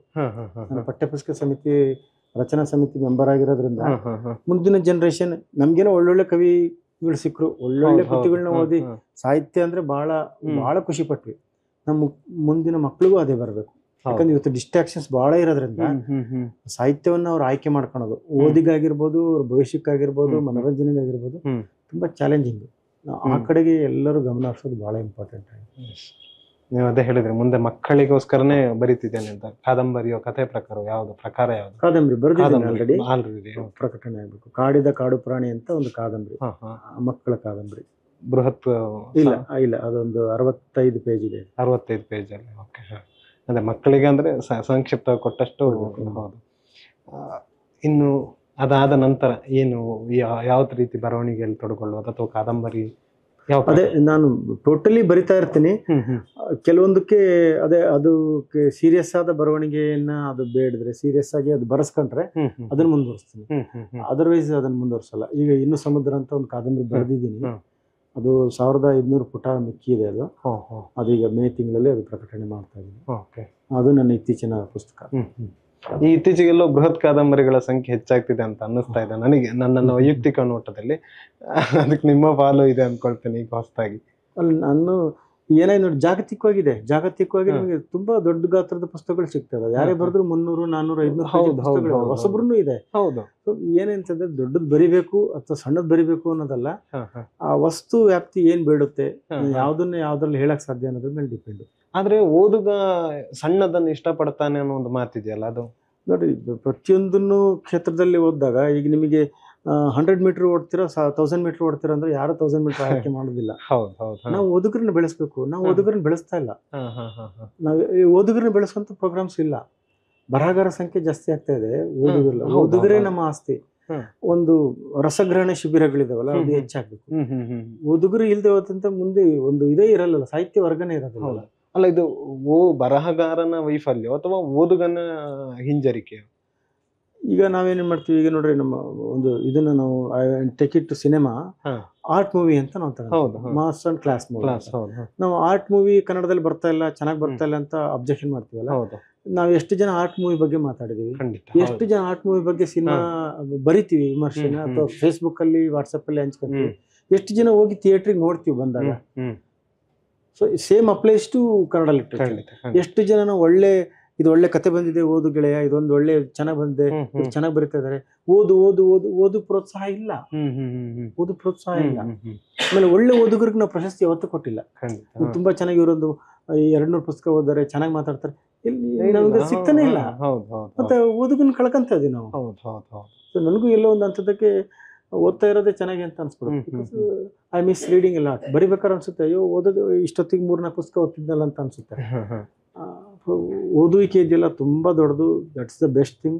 ಓದುಗರನ್ನ ನಾವು ಕಳ್ಕೋಬಾರ್ದು. ಹೆಂಗೆ ಶ್ರೋತೃಗಳನ್ನ ಕಳ್ಕೊಂಡ್ರೆ ಯಾವ ಪರ್ಫಾರ್ಮೆನ್ಸ್ ಆರ್ಟ್ಸ್ ಇರೋದಿಲ್ಲ, ನೋಡುಗರಿಲ್ದ್ರೆ ಸಿನಿಮಾನೂ ಇರೋದಿಲ್ಲ. ಹಂಗೆ ಓದುಗರಲ್ಲದೆ ಬರವಣಿಗೆನೂ ಇರಲ್ಲ, ಸಾಹಿತ್ಯನೂ. ಅಲ್ಲ, ಈಗ ಸಿನಿಮಾ ಅನ್ನೋದಕ್ಕೆ ಈಗ ಪ್ರೆಸೆಂಟ್ ಕಾಲಘಟ್ಟದಲ್ಲಿ, ಮೊದಲು ಸಿನಿಮಾ ಮಾಡಿಬಿಡ್ತಿದ್ರು, ಜನ ನೋಡ್ತಿದ್ರು, ಅಂದ್ರೆ ಪ್ರಚಾರ ಅನ್ನೋದಿತ್ತು, ಬಹುಮಟ್ಟಿಗೆ ಇರಲಿಲ್ಲ. ಆದರೆ ಸಾಹಿತ್ಯದಲ್ಲೂ ಈಗ ಹೇಗಾಗಿದೆ ಅಂದ್ರೆ, ಬರದ ಲೇಖಕ ಅದನ್ನ ಪ್ರಚಾರ ಮಾಡಬೇಕು, ಅದನ್ನೆಲ್ಲೊಂದ್ ಕಡೆ ಒಂದಿಷ್ಟು ಸೋಷಿಯಲ್ ಮೀಡಿಯಾ ಅಲ್ಲಿ ಇಲ್ಲಿ ಅದು ಇದು ಪ್ರಚಾರ ಮಾಡಬೇಕು, ವಿಮರ್ಶೆಗಳನ್ನು ಬರೆಸ್ಬೇಕು, ಅವ್ರಿಗೆ ಕೊಡ್ಬೇಕು ಬುಕ್, ಇವ್ರಿಗೆ ಕೊಡ್ಬೇಕು, ಈ ತರದೊಂದು ಸಂಪ್ರದಾಯ ಬೆಳೆದಿದೆ ಇದೆ. ಅದು ಅಗತ್ಯ ಇದೆಯಾ? ಅದಕ್ಕೊಂದು ಎಕ್ಸಾಂಪಲ್ ಹೇಳ್ತೀನಿ. ಮೊನ್ನೆ ಸತ್ಯಜಿತ್ ರೇ ಅವ್ರದ್ದು ಡಾಕ್ಯುಮೆಂಟರಿ ನೋಡ್ತಾ ಇದ್ದೆ. ಸತ್ಯಜಿತ್ ರೇ ಅವರು ಜಗತ್ತಿನ ಶ್ರೇಷ್ಠ ಸಿನಿಮಾ ನಿರ್ದೇಶಕರೊಬ್ರು. ಅವರು ಒಳ್ಳೆ ಆರ್ಟಿಸ್ಟ್. ಅವರ ಸಿನಿಮಾನ ಅವರೇ ಅಡ್ವರ್ಟೈಸ್ ಮಾಡೋರು. ಅಡ್ವರ್ಟೈಸ್ಮೆಂಟ್ ಬೋರ್ಡ್ ನಾನೇ ಬರೀತಾ ಇದ್ದೆ ಅಂತ ಹೇಳ್ತಾರ. ಆ ಸಿನಿಮಾಗೆ ಅಡ್ವರ್ಟೈಸ್ಮೆಂಟ್ ಲೈನ್ಸ್, ಅಡ್ವರ್ಟೈಸ್ಮೆಂಟ್ ಚಿತ್ರಗಳು, ಬೋರ್ಡ್ಗಳು ನಾನೇ ಪ್ರಮೋಟ್ ಮಾಡ್ತಾ ಇದ್ದೆ ಅಂತಾನು ಹೇಳ್ತಾರೆ. ಸೊ ಈಗ ಒಬ್ಬ ಸರ್ವಶ್ರೇಷ್ಠ ವ್ಯಕ್ತಿ ಪ್ರಮೋಷನ್ ಮಾಡ್ತಾ ಇದ್ದಾನೆ ಅಂದ್ರೆ ಅದು ತಪ್ಪಲ್ಲ. ಅಮೀರ್ ಖಾನ್ ಮೊದಲನೇ ಸಿನಿಮಾಗೋಸ್ಕರ ಓಡೋಡಿ ಎಲ್ಲ ಕಡೆಗೂ ನನ್ ಸಿನಿಮಾ ಬಂದಿದೆ ನೋಡ್ರಿ, ನನ್ ಸಿನಿಮಾ ಬಂದಿದೆ ನೋಡ್ರಿ ಅಂತಾನು ಹೇಳ್ತಾ ಇದ್ದ ಅಮೀರ್ ಖಾನ್. ಸೊ ಪ್ರಮೋಷನ್ ತಪ್ಪಲ್ಲ. ಬಟ್ ಕನ್ನಡ ಸಾಹಿತ್ಯದಲ್ಲಿ ಏನಾಗುತ್ತೆ ಅಂತಂದ್ರೆ, ಈಗ ನಾನು ಇಂಪನ ಪುಸ್ತಕ ಪ್ರಕಾಶನದಲ್ಲಿ ನನ್ನ ಪುಸ್ತಕ ನಾನೇ ಪ್ರಕಟ ಮಾಡ್ತೀನಿ. ಲೇಖಕನಿಗೆ ಅವನ ಪುಸ್ತಕವನ್ನ ಪ್ರಮೋಟ್ ಮಾಡ್ಕೊಳ್ಳೋದಕ್ಕಿಂತಲೂ ಪ್ರಕಾಶಕ ಮಾಡ್ಬೇಕಾಗತ್ತೆ. ಆ ಸಂದರ್ಭದಲ್ಲಿ ಪ್ರಕಾಶಕನಾಗಿ ನಾನು ಮಾಡ್ಬೋದು, ಲೇಖಕನಾಗಿ ನಾನು ಮಾಡಕ್ ಸಾಧ್ಯ ಇಲ್ಲ. ಪ್ರಕಾಶಕರು ಪುಸ್ತಕವನ್ನ ಸಾಹಿತ್ಯ ಪರಿಚಾರಿಕೆ ದೃಷ್ಟಿಕೋನದಿಂದ ಪ್ರಮೋಟ್ ಮಾಡುವ ಅನಿವಾರ್ಯತೆ ಇದೆ. ಯಾಕಂದ್ರೆ ಆದ್ರೆ ಇವತ್ತೇನಾಗ್ತಿದೆ ಅಂತಂದ್ರೆ, ಒಂದು ಸಾಹಿತ್ಯ ಕೃತಿಯನ್ನ ಕಮೋಡಿಟಿಯಾಗಿ ನೋಡ್ತಾ ಇದಾರೆ. ನಾವೊಂದು ಈ ಕೊಳತ ಟೊಮೆಟೊ ಹಣ್ಣು ಮಾರ್ತೀವಲ್ಲ, ಚೆನ್ನಾಗಿದೆ ತಗೊಳ್ರಿ, ಆ ತರ ಮಾರಬಾರ್ದು. ಚೆನ್ನಾಗಿಲ್ಲದನ್ನ ಯಾವುದೇ ಕಾರಣಕ್ಕೂ ಪ್ರಮೋಟ್ ಮಾಡಬಾರ್ದು. ಬಟ್ ಏನಾಗುತ್ತೆ ಅಂತಂದ್ರೆ, ಇದು ಫೇಸ್ ವ್ಯಾಲ್ಯೂ ನೋಡ್ತಾ ಇದಾರೆ. ಈ ಮಾರಾಟ ಆಗ್ಬೇಕಲ್ರಿ, ಮಾರಾಟ ಆಗಲ್ಲ ಅನ್ನೋ ಕಾರಣಕ್ಕೆ ಏನೇನೋ ಗಿಮಿಕ್ಸ್ ಗಳು ಮಾಡೋದು, ಅದು ಸಾಹಿತ್ಯಕ್ಕೆ ಪಟ್ಟು ಕೊಡದೆ ಅದು. ಯಾಕಂದ್ರೆ ಇವತ್ತು ಆಕರ್ಷಣೆ ಅಲ್ವಾ. ಈಗ ಯಾವ್ದು ನಮಗೆ ಸಿಗುತ್ತೆ ಅದನ್ನು ಓದ್ತಾರೆ ಮಕ್ಕಳಿಗೆ, ಹೊಸಬ್ರಿಗೆ, ತುಂಬಾ ಪ್ರವೇಶ ಮಾಡ್ತಿರೋರಿಗೆ ಸುಲಭವಾಗಿ ದಕ್ಕದನ್ನು ಓದ್ತಾರೆ. ಒಳ್ಳೆ ಕೃತಿಗಳು ಹಿಂದೆನೇ ಸಲ್ಲುತ್ತೆ. ಹಾಗಾಗಿ ನಮ್ಮಲ್ಲಿ ಪ್ರಾಧಿಕಾರ ಇದೆ, ಪರಿಷತ್ ಇದೆ, ಅಕಾಡೆಮಿ ಇದೆ, ಮತ್ತೆ ಪ್ರೈವೇಟ್ ಆರ್ಗನೈಸೇಷನ್ಸ್ ಗಳಿದಾವೆ. ಅವರೆಲ್ಲ ಏನಂತಂದ್ರೆ ಕೃತಿಗಳ ಮೌಲ್ಯೀಕರಣ ಮಾಡ್ಲೇಬೇಕಾಗತ್ತೆ. ಅದು ಹಿಂಸರಿದಾಗ, ಈ ಪ್ರಚಾರ ಮುಂದುವರೆದಾಗ ಒಂದು ತುಂಬಾ ಅಪಾಯಕರ ಸನ್ನಿವೇಶವನ್ನು ತಲುಪ್ತೀವಿ. ಇವ್ರಿಗೆ 28 ಪ್ರಶಸ್ತಿ ಬಂದಿದ್ದಾವೆ, ಇವ್ರಿಗೆ ಯಾವ್ದು ಬಂದಿಲ್ಲ ಅಂತೇಳಿ ಲೇಖಕರನ್ನ ನಿರ್ಲಕ್ಷ್ಯ ಮಾಡೋ ಸಂದರ್ಭ ಇರುತ್ತಲ್ವಾ. ಹೌದು. ಈಗ ಬಹುಮಾನಗಳ ಬಗ್ಗೆ ಬಂದ್ರೆ, ಲೇಖಕರಷ್ಟೇ ಸಮಾನವಾದಂತ ಬಹುಮಾನಗಳ ಸಂಖ್ಯೆ ಇದೆ ಅನ್ಕೊಳ್ತೇನೆ ನಾನು. ಅದಕ್ಕೇನು ಕೊರತೆ ಇಲ್ಲ. ಬರೆದವನಿಗೆ ಯಾವುದೋ ಒಂದು ಪ್ರಶಸ್ತಿ ಸಿಗ್ಬೋದು. ಪ್ರಶಸ್ತಿಯೇ ಲೇಖನ ಅಥವಾ ಒಂದು ಬರವಣಿಗೆಯ ಮೌಲ್ಯವ ಅನ್ನೋದು ಒಂದು ಪ್ರಶ್ನೆ, ನನಗೂ ಗೊತ್ತಿಲ್ಲ ಅದು. ಪ್ರಶಸ್ತಿ ಬಹುಮಾನಗಳು ಬರಲಿ, ಆದರೆ ಈ ಸ್ಪರ್ಧೆ ಮೂಲಕ ಬಂದಾಗ ಏನಾಗುತ್ತೆ, ಬಹುತೇಕವಾಗಿ ಒಂದನ್ನು ನಾವು ಇಂಪಾರ್ಟೆಂಟ್ ಆಗಿ ಉಳಿದನ್ನು ನಗಣ್ಯವಾಗಿ ನೋಡ್ತೀವಲ್ಲ, ಅದು ತೊಂದರೆ ಅಂತ ನಾನು ಹೇಳೋದು. ಯಾವುದೇ ಸ್ಪರ್ಧೆ 10 ಜನ ವಿಜೇತರು, ಫಸ್ಟ್ ಇಲ್ಲ ಸೆಕೆಂಡ್ ಇಲ್ಲ, ಸೊ 10 ಇಂಪಾರ್ಟೆಂಟ್ ಆಗಿಬಿಡುತ್ತೆ. ಒಂದು ಫಸ್ಟ್ ಉಳಿದಿದ್ದೆಲ್ಲ ಸಮಾಧಾನ ಅಂದಾಗ ಅದು ತುಂಬಾ ಎತ್ತರಕ್ಕೆ ಹೋಗ್ಬಿಡುತ್ತೆ. ಉಳಿದಲ್ಲಿ ಪ್ರತಿ ಕಥೆಯು ಇಂಡಿವಿಜುವಲ್ ಆಗಿ ಬ್ಯೂಟಿಫುಲ್ ಆಗಿರುತ್ತೆ. ಯಾವ್ದ್ರದ್ದು ನರೇಷನ್ ಚೆನ್ನಾಗಿರುತ್ತೆ, ಯಾವ್ದು ವಸ್ತು ಚೆನ್ನಾಗಿರುತ್ತೆ, ಯಾವ್ದ್ರದ್ದು ವಿನ್ಯಾಸ ಚೆನ್ನಾಗಿರುತ್ತೆ. ಅದು ಆಗಬೇಕು ನಮ್ಮಲ್ಲಿ. ನಮ್ಮಲ್ಲಿ ಸಾಹಿತ್ಯ ಪತ್ರಿಕೆಗಳು ಜಾಸ್ತಿ ಆಗ್ಬೇಕು. ಸಾಹಿತ್ಯ ಪತ್ರಿಕೆಗಳ ಕೊರತೆ ಬಹಳ ಇದೆ ನಮ್ಮಲ್ಲಿ. ಓದುಗರ ಕೊರತೆ ಇದೆ ಅನ್ನೋ ಒಂದು ಮಾತು ಬರ್ತದಲ್ಲ ಅಷ್ಟೊತ್ತಿಗೆ. ಅಲ್ಲ, ಈಗ ನೋಡ್ರಿ, ನಾವು ಯಾವುದೋ ಒಂದು ಈಗ ಸಾಹಿತ್ಯ ಪತ್ರಿಕೆ ಮತ್ತೆ ಸಿನಿಮಾ ಪತ್ರಿಕೆ ಮತ್ತೆ ದೈನಂದಿನ ಪತ್ರಿಕೆನ ಬಿಟ್ಟು ನಾವು ಇನ್ನೊಂದು ಯಾವುದೋ ಒಂದು ಫಾರ್ಮ್ಯಾಟ್ ಅನ್ನು ಹುಟ್ಟಾಕ್ತೀನಿ ಅಂತಂದ್ರೆ ಅದಕ್ಕೆ ಸ್ವಾಗತ ಮಾಡಬೇಕು. ನಮ್ಮಲ್ಲಿ ಅದೊಂದು ಯೋಚನೆನೇ ಇಲ್ಲ. ಇದಕ್ಕೊಂದು ಎಕ್ಸಾಂಪಲ್ ಹೇಳ್ತೀನಿ. ನೀವು ಕತೆ ಬರೀತಿರೋ, ಕಾದಂಬರಿ ಬರೀತಿರೋ ಅಂದ್ರೆ, ನಾನು ಕತೆನೂ ಬರೆಯಲ್ಲ, ಕಾದಂಬರಿನೂ ಬರೀಲ್ಲ, ಇನ್ನೊಂದು ಏನೋ ಬರೀತೀನಿ ಅಂದಾಗ ಅಂಥದ್ದು ಇಲ್ಲೇ ನಮಗೆ ಸ್ವಾಗತನೇ ಇಲ್ಲ ಅಂದಾಗ. VS ನೈಪಾಲ್ ಅವ್ರದ್ದು ಒಂದು ಪುಸ್ತಕ, ಒಂದು ಇಂಟರ್ವ್ಯೂನಲ್ಲಿ ಅವ್ರಿಗೆ ಸಂದರ್ಶಕ ಕೇಳ್ತಾನೆ, ನೀವು ಬರ್ದಿರೋದು ಇದು ಕತೆನೋ ಕಾದಂಬರಿನೋ ಅಂತ. ಇದನ್ನ ಕಾದಂಬರಿ ಸೆಕ್ಷನ್ ಅಲ್ಲಿ ಇಟ್ಟಿದ್ದಾರೆ ಮಾರಾಟಕ್ಕೆ ಅಂತ ಹೇಳ್ತಾರ ಅವ್ರು, ಕಾದಂಬರಿ ಅಂತಾನೂ ಹೇಳಲ್ಲ. ನೋಡ್ರಿ, ಒಂದು ಲೈಬ್ರರಿಯ ಬೈಫರ್ಗೇಷನ್ ಇದೆಲ್ಲ, ಕತೆ, ಕಾದಂಬರಿ, ಫಿಕ್ಷನ್, ನಾನ್ ಫಿಕ್ಷನ್, ಪ್ರಬಂಧ, ಇನ್ನೊಂದು ಮಾರಾಟದ ದೃಷ್ಟಿಕೋನ. ಅವೆರಡು ಬಿಟ್ಟು ಸಾಹಿತ್ಯಿಕ ದೃಷ್ಟಿಕೋನ ಒಂದಿರುತ್ತೆ. ಇಷ್ಟು ವರ್ಷ ಆಯ್ತು ಸಣ್ಣ ಕತೆ, ಕಾದಂಬರಿ, ಪ್ರವಾಸ ಕಥನ, ಜೀವನ ಚರಿತ್ರೆ, ಅವು ಬಿಟ್ಟು ಹೊಸ ಪ್ರಕಾರ ಯಾವ್ದೋ ಹುಟ್ಟಿದೆ ಅಂತ ಯಾರಾದ್ರೂ ಹೇಳಿದಾರ, ಅಥವಾ ಇದೊಂದು ಹೊಸ ಪ್ರಕಾರಕ್ಕೆ ಸೇರುತ್ತೆ ಅಂತ ಯಾರನ್ನ ಹೇಳಿದ? ಅವೆಲ್ಲ ಆಗ್ಬೇಕು. ಬದಲಾವಣೆಗಳಾದ್ರೆ ಸಾಹಿತ್ಯದಲ್ಲಿ ಒಂದು ಚೆನ್ನಾಗಿರುತ್ತೆ. ಇದೇನು ಸ್ವಲ್ಪ ಡಿಫ್ರೆಂಟ್ ಇದೆ, ಇದು ಕತೆಗೂ ಸೇರಕ್ ಬರಲ್ಲ, ಕಾದಂಬರಿ ಸೇರಕ್ ಬರಲ್ಲ, ಇದೇನೋ ಆಗಿದೆ. ಯಾಕೆ ಹೇಳ್ತಿದ್ದೀನಿ ಅಂತಂದ್ರೆ, ನಾನು ಜಾಗತಿಕ ಸಾಹಿತ್ಯ ಮತ್ತು ಭಾರತೀಯ ಸಾಹಿತ್ಯದಲ್ಲಿ ಗಮನಿಸಿದಾಗ ಕನ್ನಡದಲ್ಲಿ ಬಹಳ ಪ್ರಯೋಗಶೀಲರು ಇದ್ದಾರೆ. ಅಂತ ಪ್ರೋತ್ಸಾಹಗಳಿಲ್ಲ, ಬಹಳ ಪ್ರಯೋಗಗಳು ನಡೀತಾ ಇದಾವೆ. ಅದಾಗಬೇಕು ಅಂತ ನಾನು ಹೇಳೋದು. ಹೊಸತನ ಏನೋ ನರೇಷನ್ ಚೆನ್ನಾಗಿದೆ ಅಂದ್ರೆ ಅದನ್ನ ಇಂಪಾರ್ಟೆನ್ಸ್ ಕೊಡಬೇಕು. ಹಂಗಂತ ಲಘುವಾದ ಬರವಣಿಗೆಯನ್ನ ಇಂಪಾರ್ಟೆನ್ಸ್ ಕೊಡೋಂಥದ್ದೆಲ್ಲ. ಇಂಪಾರ್ಟೆಂಟ್ ಆಗಿದ್ದಕ್ಕೆ ನಾವು ಗಮನ ಹರಿಸಿ ಮುಂದೆ ತಗೊಂಡು ಹೋಗ್ಬೇಕು. ಮುತ್ತುರತ್ನಗಳನ್ನು ನಾವು ಇವತ್ತು ಕಾಪಾಡ್ಕೊಂಡೇ ಇದ್ರೆ ಮುಂದೆ ಅವನು ಕಳ್ಕೊಂಡ್ಮೇಲೆ ಮತ್ತೆ ನಾವೇ ಹಳಹಳಿಸ್ಬೇಕಾಗುತ್ತೆ. ಇನ್ನೊಂದೇನು ಅಂದ್ರೆ, ನಿಮ್ಮ ಕಥಾ ಪ್ರಕಾರ ಚಿತ್ರ ಆಗ್ತದೆ, ಅಂದ್ರೆ ಸಿನಿಮಾ ಆಗ್ತದೆ, ಸೂಜಿದಾರ ಅಂತ ಒಂದು ಸಿನಿಮಾ ಆಗ್ತದೆ. ಈ ಅಂದ್ರೆ ಒಂದು ಕಥನ ಟೆಕ್ಸ್ಟ್ ನಲ್ಲಿರುವುದು ಚಿತ್ರ ರೂಪಕ್ಕೆ ಬಂದಾಗ ನಿಮಗದು ತೃಪ್ತಿದಾಯಕ ಅನ್ನಿಸ್ತಾ? ಯಾಕೆ ಈ ಪ್ರಶ್ನೆ ಕೇಳ್ತೇನೆ ಅಂದ್ರೆ, ಎಷ್ಟೋ ಕಾದಂಬರಿಗಳು ಸಿನಿಮಾ ಆಗಿದೆ, ಕಥೆಗಳು ಸಿನಿಮಾ ಆಗಿದೆ. ತೇಜಸ್ವಿಯವರ ಅಬಚೂರಿನ ಪೋಸ್ಟ್ ಆಫೀಸ್ನ ಬಹುತೇಕ 6 ರಿಂದ 7 ಕಥೆಗಳನ್ನು ಸಿನಿಮಾ ಆಗಿ ಬಂದಾಗಿದೆ ಈಗಾಗಲೇ. ಈ ಅಡಾಪ್ಟೇಷನ್ ಇದೆಯಲ್ಲ, ಒಂದು ಕಥೆಯಿಂದ ಒಂದು ಸಿನಿಮಾ ಆಗಿ ಅಡಾಪ್ಟ್ ಆಗೋದು, ಆಗ ಬರಹಗಾರ ಮತ್ತು ನಿರ್ದೇಶಕನ ಮಧ್ಯೆ ಇರುವಂತಹ ವ್ಯತ್ಯಾಸ, ಅಥವಾ ಬರಹಗಾರ ಒಬ್ಬ ನಿರ್ದೇಶಕನಿಗೆ ಕೊಡುವಂತ ಸ್ವಾತಂತ್ರ್ಯ ಏನು, ಹೇಗೆ ಅಂತ? ಮೌನೇಶ್ ಬಡಿಗೇರ್ ನಂದು ಗ್ರಹಣ ಕಥೆಯನ್ನ ಸಿನಿಮಾಗೆ ಆಯ್ಕೆ ಮಾಡ್ಕೊಂಡ್ರು. ಬಹಳ ಸಂತೋಷದ ವಿಷಯ. ಯಾಕೆಂತಂದ್ರೆ ನಾವು ಸಮಕಾಲೀನ ಬರಹಗಾರ, ಅವ್ರು ಬೇರೆ ಯಾರೋ ತುಂಬಾ ಒಳ್ಳೆ ಕಥೆಗಾರರು ಇದ್ರು, ಅವ್ರಿಗೆಲ್ಲ ಪರಿಚಯ ಇದ್ರು. ನನ್ನ ಕಥೆಯನ್ನೇ ಆರಿಸ್ಕೊಂಡ್ರು. ಸೊ ಆ ಕಥೆಗೆ ಅವರು ಒಂದಿಷ್ಟು ಸೇರ್ಪಡೆನೇ ಮಾಡಿದ್ದಾರೆ, ಸೇರ್ಪಡೆ ಮಾಡಿ ಸಿನಿಮಾ ಮಾಡಿದ್ದಾರೆ. ಸಿನಿಮಾ ತುಂಬಾ ಚೆನ್ನಾಗಿ ಬಂದಿದೆ. ಬಟ್ ಅದೇ, ನಾನು ಅವ್ರಿಗೆ ಸ್ವಾತಂತ್ರ್ಯ ಕೊಟ್ಟೆ, ಯಾಕಂದ್ರೆ ಅವರೊಬ್ಬ ಕಥೆಗಾರ ಆಗಿರೋದ್ರಿಂದ ಅವ್ರಿಗೆ ಅದರ ಎಲ್ಲ ಚಲನವಲನಗಳು ಗೊತ್ತಿರುತ್ತೆ. ಜೊತೆಗೆ ಅವ್ರು ನನ್ನ ಜೊತೆ ಡಿಸ್ಕಸ್ ಮಾಡಿದ್ರು, ನನಗೆ ಹೇಳಿನೇ ಇದು ಈ ತರದ್ದು ಒಂದಿಷ್ಟು ಚೇಂಜಸ್ ಮಾಡ್ತಾ ಇದ್ದೀನಿ, ಇದು ಸೇರ್ಪಡೆ ಮಾಡ್ತಾ ಇದ್ದೀನಿ. ಹಾಗಾಗಿದ್ರಿಂದ ನನಗೇನು ಅಂತ ವ್ಯತ್ಯಾಸ ಅನಿಸ್ತಿಲ್ಲ. ಎರಡನೇದು ನೋಡಿ, ಒಂದು ಪ್ರಕಾರದಿಂದ ಇನ್ನೊಂದು ಪ್ರಕಾರಕ್ಕೆ, ಇದು ಕಥೆಯಿಂದ ಸಾಹಿತ್ಯದಿಂದ ಸಿನಿಮಾ ಹೋಗೋದು, ಸಿನಿಮಾಯಿಂದ ಇನ್ನೊಂದೊಂದು ಏನೋ ಆಗೋದು, ಅದೆಲ್ಲ ಆಗ್ಬೇಕು. ಆದಾಗ್ಲೇ ಅದು ಉಳಿಯೋದಲ್ವಾ. ಎಂತೆಂಥ ಮಹಾನ್ ಕೃತಿಗಳು ನೋಡ್ರಿ, ಯಾವುದೋ ಒಂದು ಚಂದ್ರಕಾಂತ ಅಂತ ಸಾಹಿತ್ಯ ಕೃತಿ, ಅದು ಧಾರಾವಾಹಿಯಾಗಿ ಪ್ರಮೋಟ್ ಆಯ್ತು. ಇನ್ನೊಂದು ಯಾವ್ದು ಧಾರಾವಾಹಿ ಕೃತಿ ಆಯ್ತು. ಹಂಗ ಆಗ್ಬೇಕು. ಅಲ್ಲ, ಇಂಟರ್ ಡಿಸಿಪ್ಲಿನರಿ ಆದಾಗ ಅದಕ್ಕೊಂದು ವಿಶೇಷವಾದ ಶಕ್ತಿ ಬರುತ್ತೆ. ಕಥೆಗಳು ಸಿನಿಮಾ ಆಗೋದು ಒಂದು ಒಳ್ಳೆ ಬೆಳವಣಿಗೆ. ನನಗಂತೂ ಖುಷಿ ಆಗಿದೆ. ಅಂದ್ರೆ ನಿರ್ದೇಶಕನಿಗೆ ಒಬ್ಬ ಕಥೆಗಾರ ಸ್ವಾತಂತ್ರ್ಯವನ್ನು ಕೊಡುವುದು ಒಳ್ಳೇದು ಅನ್ಸುತ್ತೆ. ಡಿಪೆಂಡ್ಸ್ ಆನ್, ಅದೇ ಅವ್ರು ಏನ್ ಹೇಳ್ತಾರೆ ಅದು ಒಪ್ಕೋಬೇಕಲ್ಲ. ಈಗ ಕೆಲವೊಂದ್ಸತಿ ನಾವು ಕೆಲವೊಂದು ಎಲಿಮೆಂಟ್ ಅನ್ನ ಇದೇ ಕಾರಣಕ್ಕೆ ಬರೆದಿರ್ತೀವಿ, ಅದು ತಪ್ಪಾಗಿ ಇಂಟರ್ಪ್ರಿಟ್ ಆಗ್ತಿದ್ದಾಗ ಸ್ವಾತಂತ್ರ್ಯ ಕೊಡಕ್ ಬರೋದಿಲ್ಲ. ಅಲ್ಲ, ಯಾಕಂತ ಹೇಳಿದೆ ಅಂದ್ರೆ, ನಾಗರಹಾವು ಕೃತಿ ಕಾದಂಬರಿ ಆದಾಗ, ಕಾದಂಬರಿ ಸಿನಿಮಾ ಆದಾಗ ಅದನ್ನ ತಾರಾಸ್ ಅವರು ಇದು ಕೇರೆ ಹಾವು ಅಂತೇಳಿ ವಿಮರ್ಶೆ ಮಾಡಿದ್ರು ಅನ್ನೋ ಮಾತನ್ನ, ಈ ರೀತಿಯ ವಿಮರ್ಶೆಗಳು ಬರುತ್ತಲ್ಲ, ಒಬ್ಬ ಕಥೆಗಾರನಿಗೆ ಅದು ರುಚಿಸಲ್ಲ. ವಿಸ್ತಾರ ಮಾಡಿರ್ಬೋದು, ಸಂಕುಚಿಸಬಹುದು, ಏನೇ ಮಾಡಿರ್ಬೋದು, ಆದ್ರೆ ಕೆಲವೊಂದ್ ಸರ್ತಿಗೆ ಏನಾಗ್ಬಿಡುತ್ತೆ, ಅದು ನನ್ನ ಕತೆ ಅಲ್ಲ ಅಂತ ಅನಿಸ್ಬಿಡುತ್ತಲ್ಲ. ಆ ರೀತಿಯೂ ಆಗ್ಬಾರ್ದಲ್ಲ. ಅದು ನಿಜ. ಆಮೇಲೆ ಇನ್ನೊಂದು, ನಿರ್ದೇಶಕರಿಗೂ ಕಥೆಗಾರರಿಗೂ ಸಂಗೀತಗಾರರಿಗೂ ಘರ್ಷಣೆ ಇರಲೇಬೇಕು. ಘರ್ಷಣೆ, ಸಂಘರ್ಷಣೆ ಬಿಕ್ಕಟ್ಟುಗಳು ಹೊಸತನ್ನು ಹುಟ್ಟಿಸುತ್ತೆ, ಹೊಸ ಪ್ರಶ್ನೆಗಳನ್ನ ಹುಟ್ಟಿಸುತ್ತೆ, ಹೊಸ ಡೈಮೆನ್ಷನ್ ಹುಟ್ಟಿಸುತ್ತೆ. ಇನ್ನೊಂದು ಇದಕ್ಕೆ ಕಾರಣ ಆಗುತ್ತೆ. ಯಾರ್ದು ರಾಜಿ ಅಲ್ಲಲ್ಲ, ಅದು ಅದ್ರದ್ದೇ ಆದ ಇದ್ರಲ್ಲಿ ಇರುತ್ತೆ, ಇದಿರುತ್ತೆ. ಈಗ ನನ್ನ ಗ್ರಹಣ ಕಥೆ ಹಂಗೆ ಇದೆ, ಅದೇನು ಬದಲಾಗಿಲ್ಲ. ಓದುಗರು ಅದನ್ನ ಹಂಗೆ ಓದ್ತಾರೆ, ಸಿನಿಮಾ ನೋಡೋರು ಇದನ್ನ ನೋಡ್ತಾರೆ. ಬಟ್ ಘರ್ಷಣೆ ಆಗ್ಬೇಕು, ಎರಡು ಮನೋಭಾವಗಳು, ಎರಡು ಪ್ರಕಾರಗಳು ಘರ್ಷಣೆ ಆದಾಗ ಬೇರೆ ಬೇರೆ ಆದಂತ ಬ್ಯೂಟಿಫುಲ್ ಆದ ಎಲಿಮೆಂಟ್ಸ್ಗಳು ಉಟ್ಕೊಳ್ಳುವಂತ ಅವಕಾಶಗಳು ಇರುತ್ತೆ. ಎರಡರ ಗ್ರಾಹಕರು ಅನ್ನೋದಕ್ಕಿಂತ ಸ್ವೀಕರಿಸುವ ಜನಗಳು ಬೇರೆ ಬೇರೆ. ಇಲ್ಲಿ ಸಿನಿಮಾವನ್ನ ನೋಡುವ ಪ್ರೇಕ್ಷಕನೇ ಬೇರೆ, ಕಾದಂಬರಿ ಅಥವಾ ಕಥೆಯನ್ನು ಓದುವ ಪ್ರೇಕ್ಷಕನೇ ಬೇರೆ. ಎರಡನ್ನೂ ಮಾಡುವಂತ ಸೀಮಿತ ಜನ ಮಾತ್ರ ಇರ್ತಾರೆ, ಅವರಿಗೆ ಅಭಿರುಚಿಯೇ ಬೇರೆ ಇರ್ತದೆ. ಹೌದೌದು. ಇಷ್ಟೊತ್ತು ನಿಮ್ಮ ಕಥನ ಪರಂಪರೆ, ನಿಮ್ಮ ಕಥೆ ಕಾದಂಬರಿಗಳ ಜೊತೆಗೆ ಓವರಾಲ್ ಒಂದಿಷ್ಟು ಮಾತಾಡಿದ್ವಿ. ನಿಮ್ಮ ಸಮಯವನ್ನು ಕೊಟ್ಟಿದ್ದಕ್ಕೆ ನಾನು ಆತ್ಮೀಯವಾಗಿ ಧನ್ಯವಾದ.